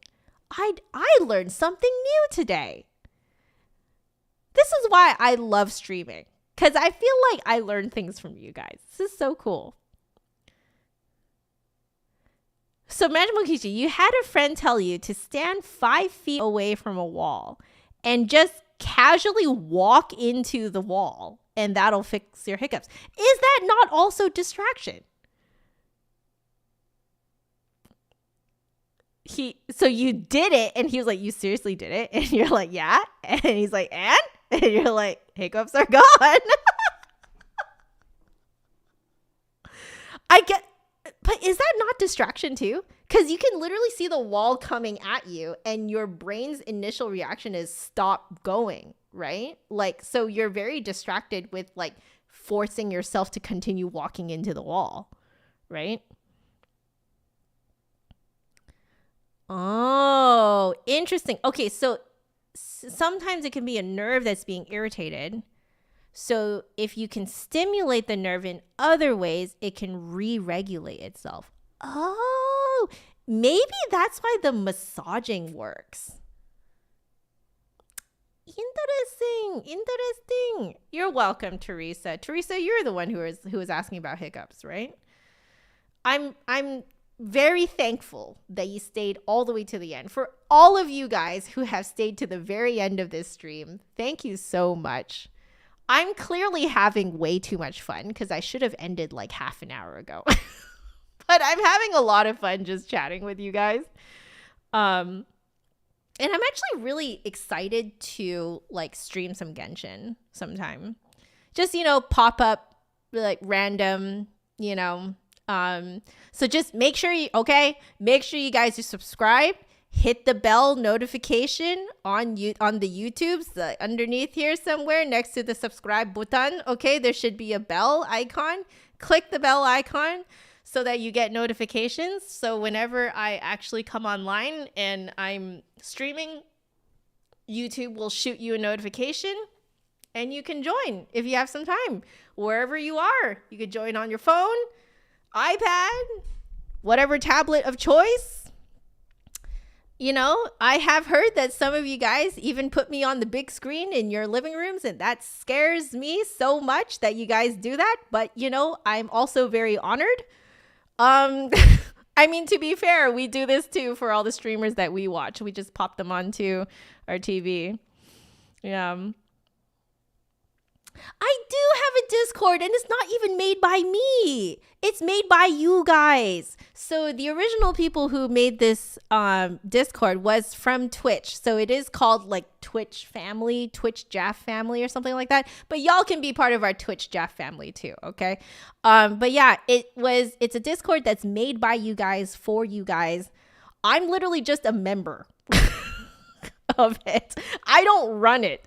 But everyone's really kind there. If you guys have any questions about fluting, life, if you guys want to share pictures of your pets, you want to do some flute shopping. I think there's some gaming channels in there as well. Some practice rooms too. If you guys want to, like a virtual practice room, you guys can pop into a virtual practice room and other people can join in with you. It's a really fun time. Y'all are so freaking sweet to each other. So yeah, join us. Come over to Discord and join us. It's a really, really fun time. Really, really fun time. Yeah, see if you can just watch this stream from a Nokia forever, man. Nokia forever. Those things never break. They are like, when the world is like, completely gone and the apocalypse has happened, Nokia phones will still be here and running. You know it. That and Game Boys. Apparently Game Boys can withstand bombing. Or fires, at least, something like that. There's one on display in New York. John and I went to see it last year when we went to the Flute Center. So we walked around. We went to the Nintendo store in New York, and there's a Game Boy there that survived some sort of fire or something like that. A war? I don't remember what it survived, but yeah. Ooh, Peter, you're going to be calling Flute Center tomorrow. Come back and tell us what you got. So if like in December when I'm like doing these pop-up streams and stuff like that, pop in and let me know. Let us know what you got, because I'm sure we'll all love to know what you got. When the world ends, we'll have Nokia and MSG. Yeah, okay. Yeah, MSG. All right, guys. I think that is a good place to end. I love y'all so very much. Thank you so much for joining me today. That was so fun. I'm feeling very relaxed right now, and this is really great. So if you guys want to continue the fun, join our Discord. It's already in the chat quite a few times now. The invite link is right there. So that way you guys can hang out even when I'm not online. Get your copy of Hyperflute Volume 1 with my code, my discount code HYPERJAF for 15% off. It's either until the end of today or the end of this month, and I cannot remember which one. So you better just get it right now. And what else? Thank you very much to Hyperflute, to Ali Batici for sponsoring that 15 minutes of today's stream, which I think I went overboard again because I just cannot control myself apparently.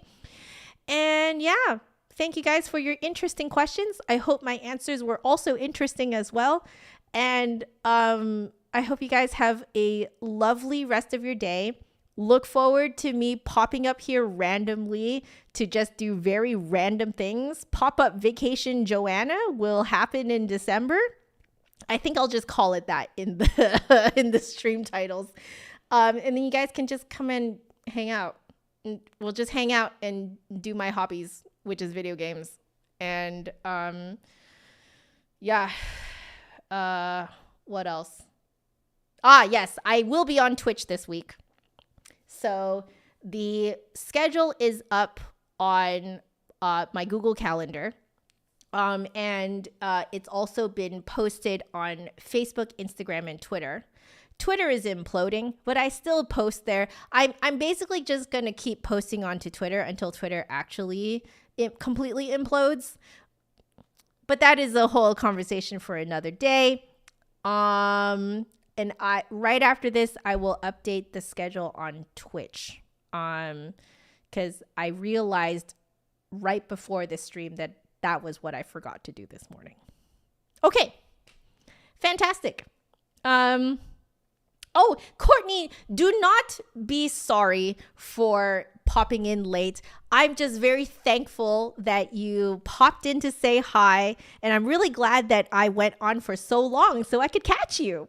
So yeah, guys, don't ever feel bad for coming in late or anything like that. The reason why these are so long is so I can catch as many of you as possible to say hi live. Because I just want to talk to you guys live. Okay. The pre-recorded stuff is fun to do, but I always feel like there's kind of a barrier between me and you. So it's more fun this way. So yeah, never feel sorry for coming in late. Never feel sorry for missing a live stream. These will always be here for you to enjoy to your heart's content. So yeah, all good. Okay. We all good. So anyway, I love y'all so very much. Please stay happy, healthy, and safe. And I will see you guys over on Twitch or on the next Pop-Up Vacation Joanna stream. All right, laters, guys. Bye.